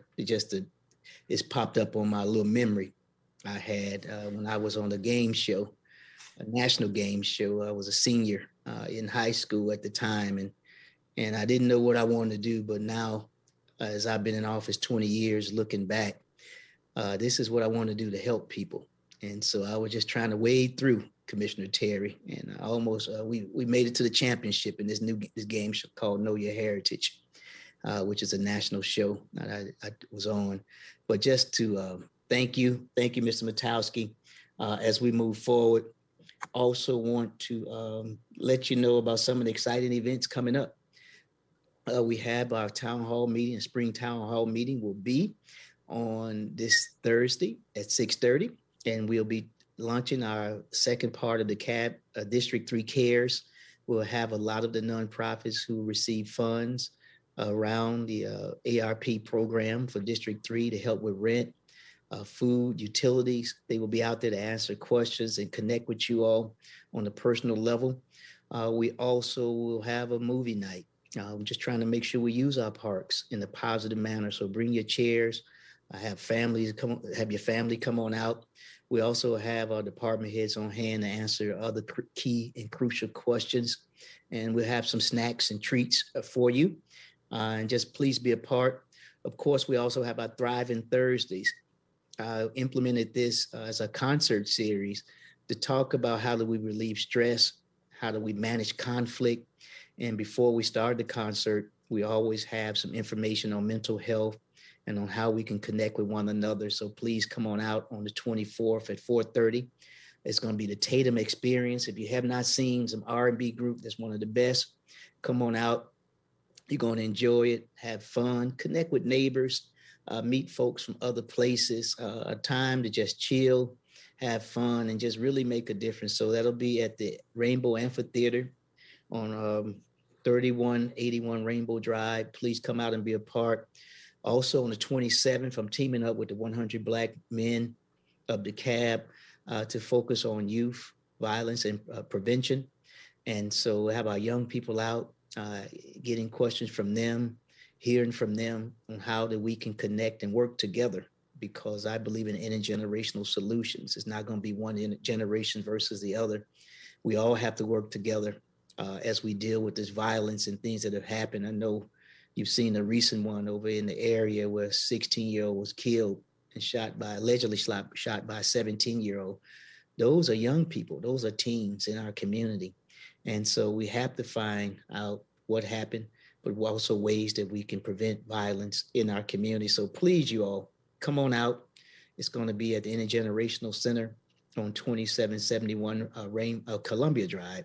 But I want everybody to come out because every voice is needed. We need to make sure that we are being proactive and try to make a difference in all the things that we do in our community.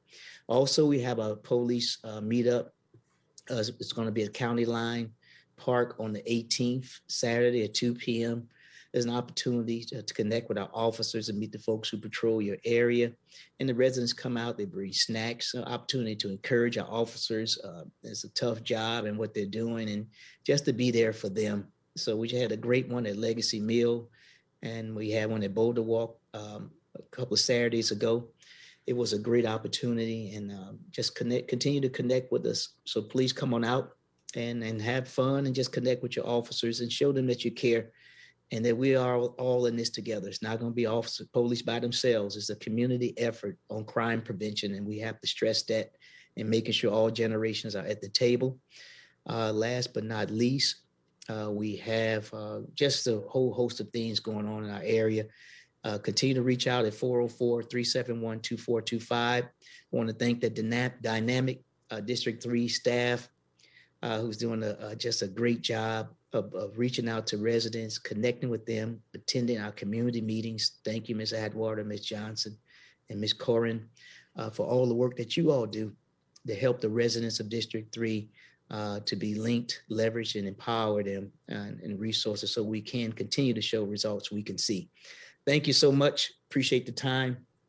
Mr. Presiding Officer, I think that's all that's on my list. I might have missed something, but I didn't want to be too long, but I just want to say thank you again for the folks who reelected me to serve you another 4 years. And God is good, and I look forward to working with you on building a bigger and better District 3 in DeKalb County. Thank you so much. All right. Thank you, Commissioner Larry Johnson.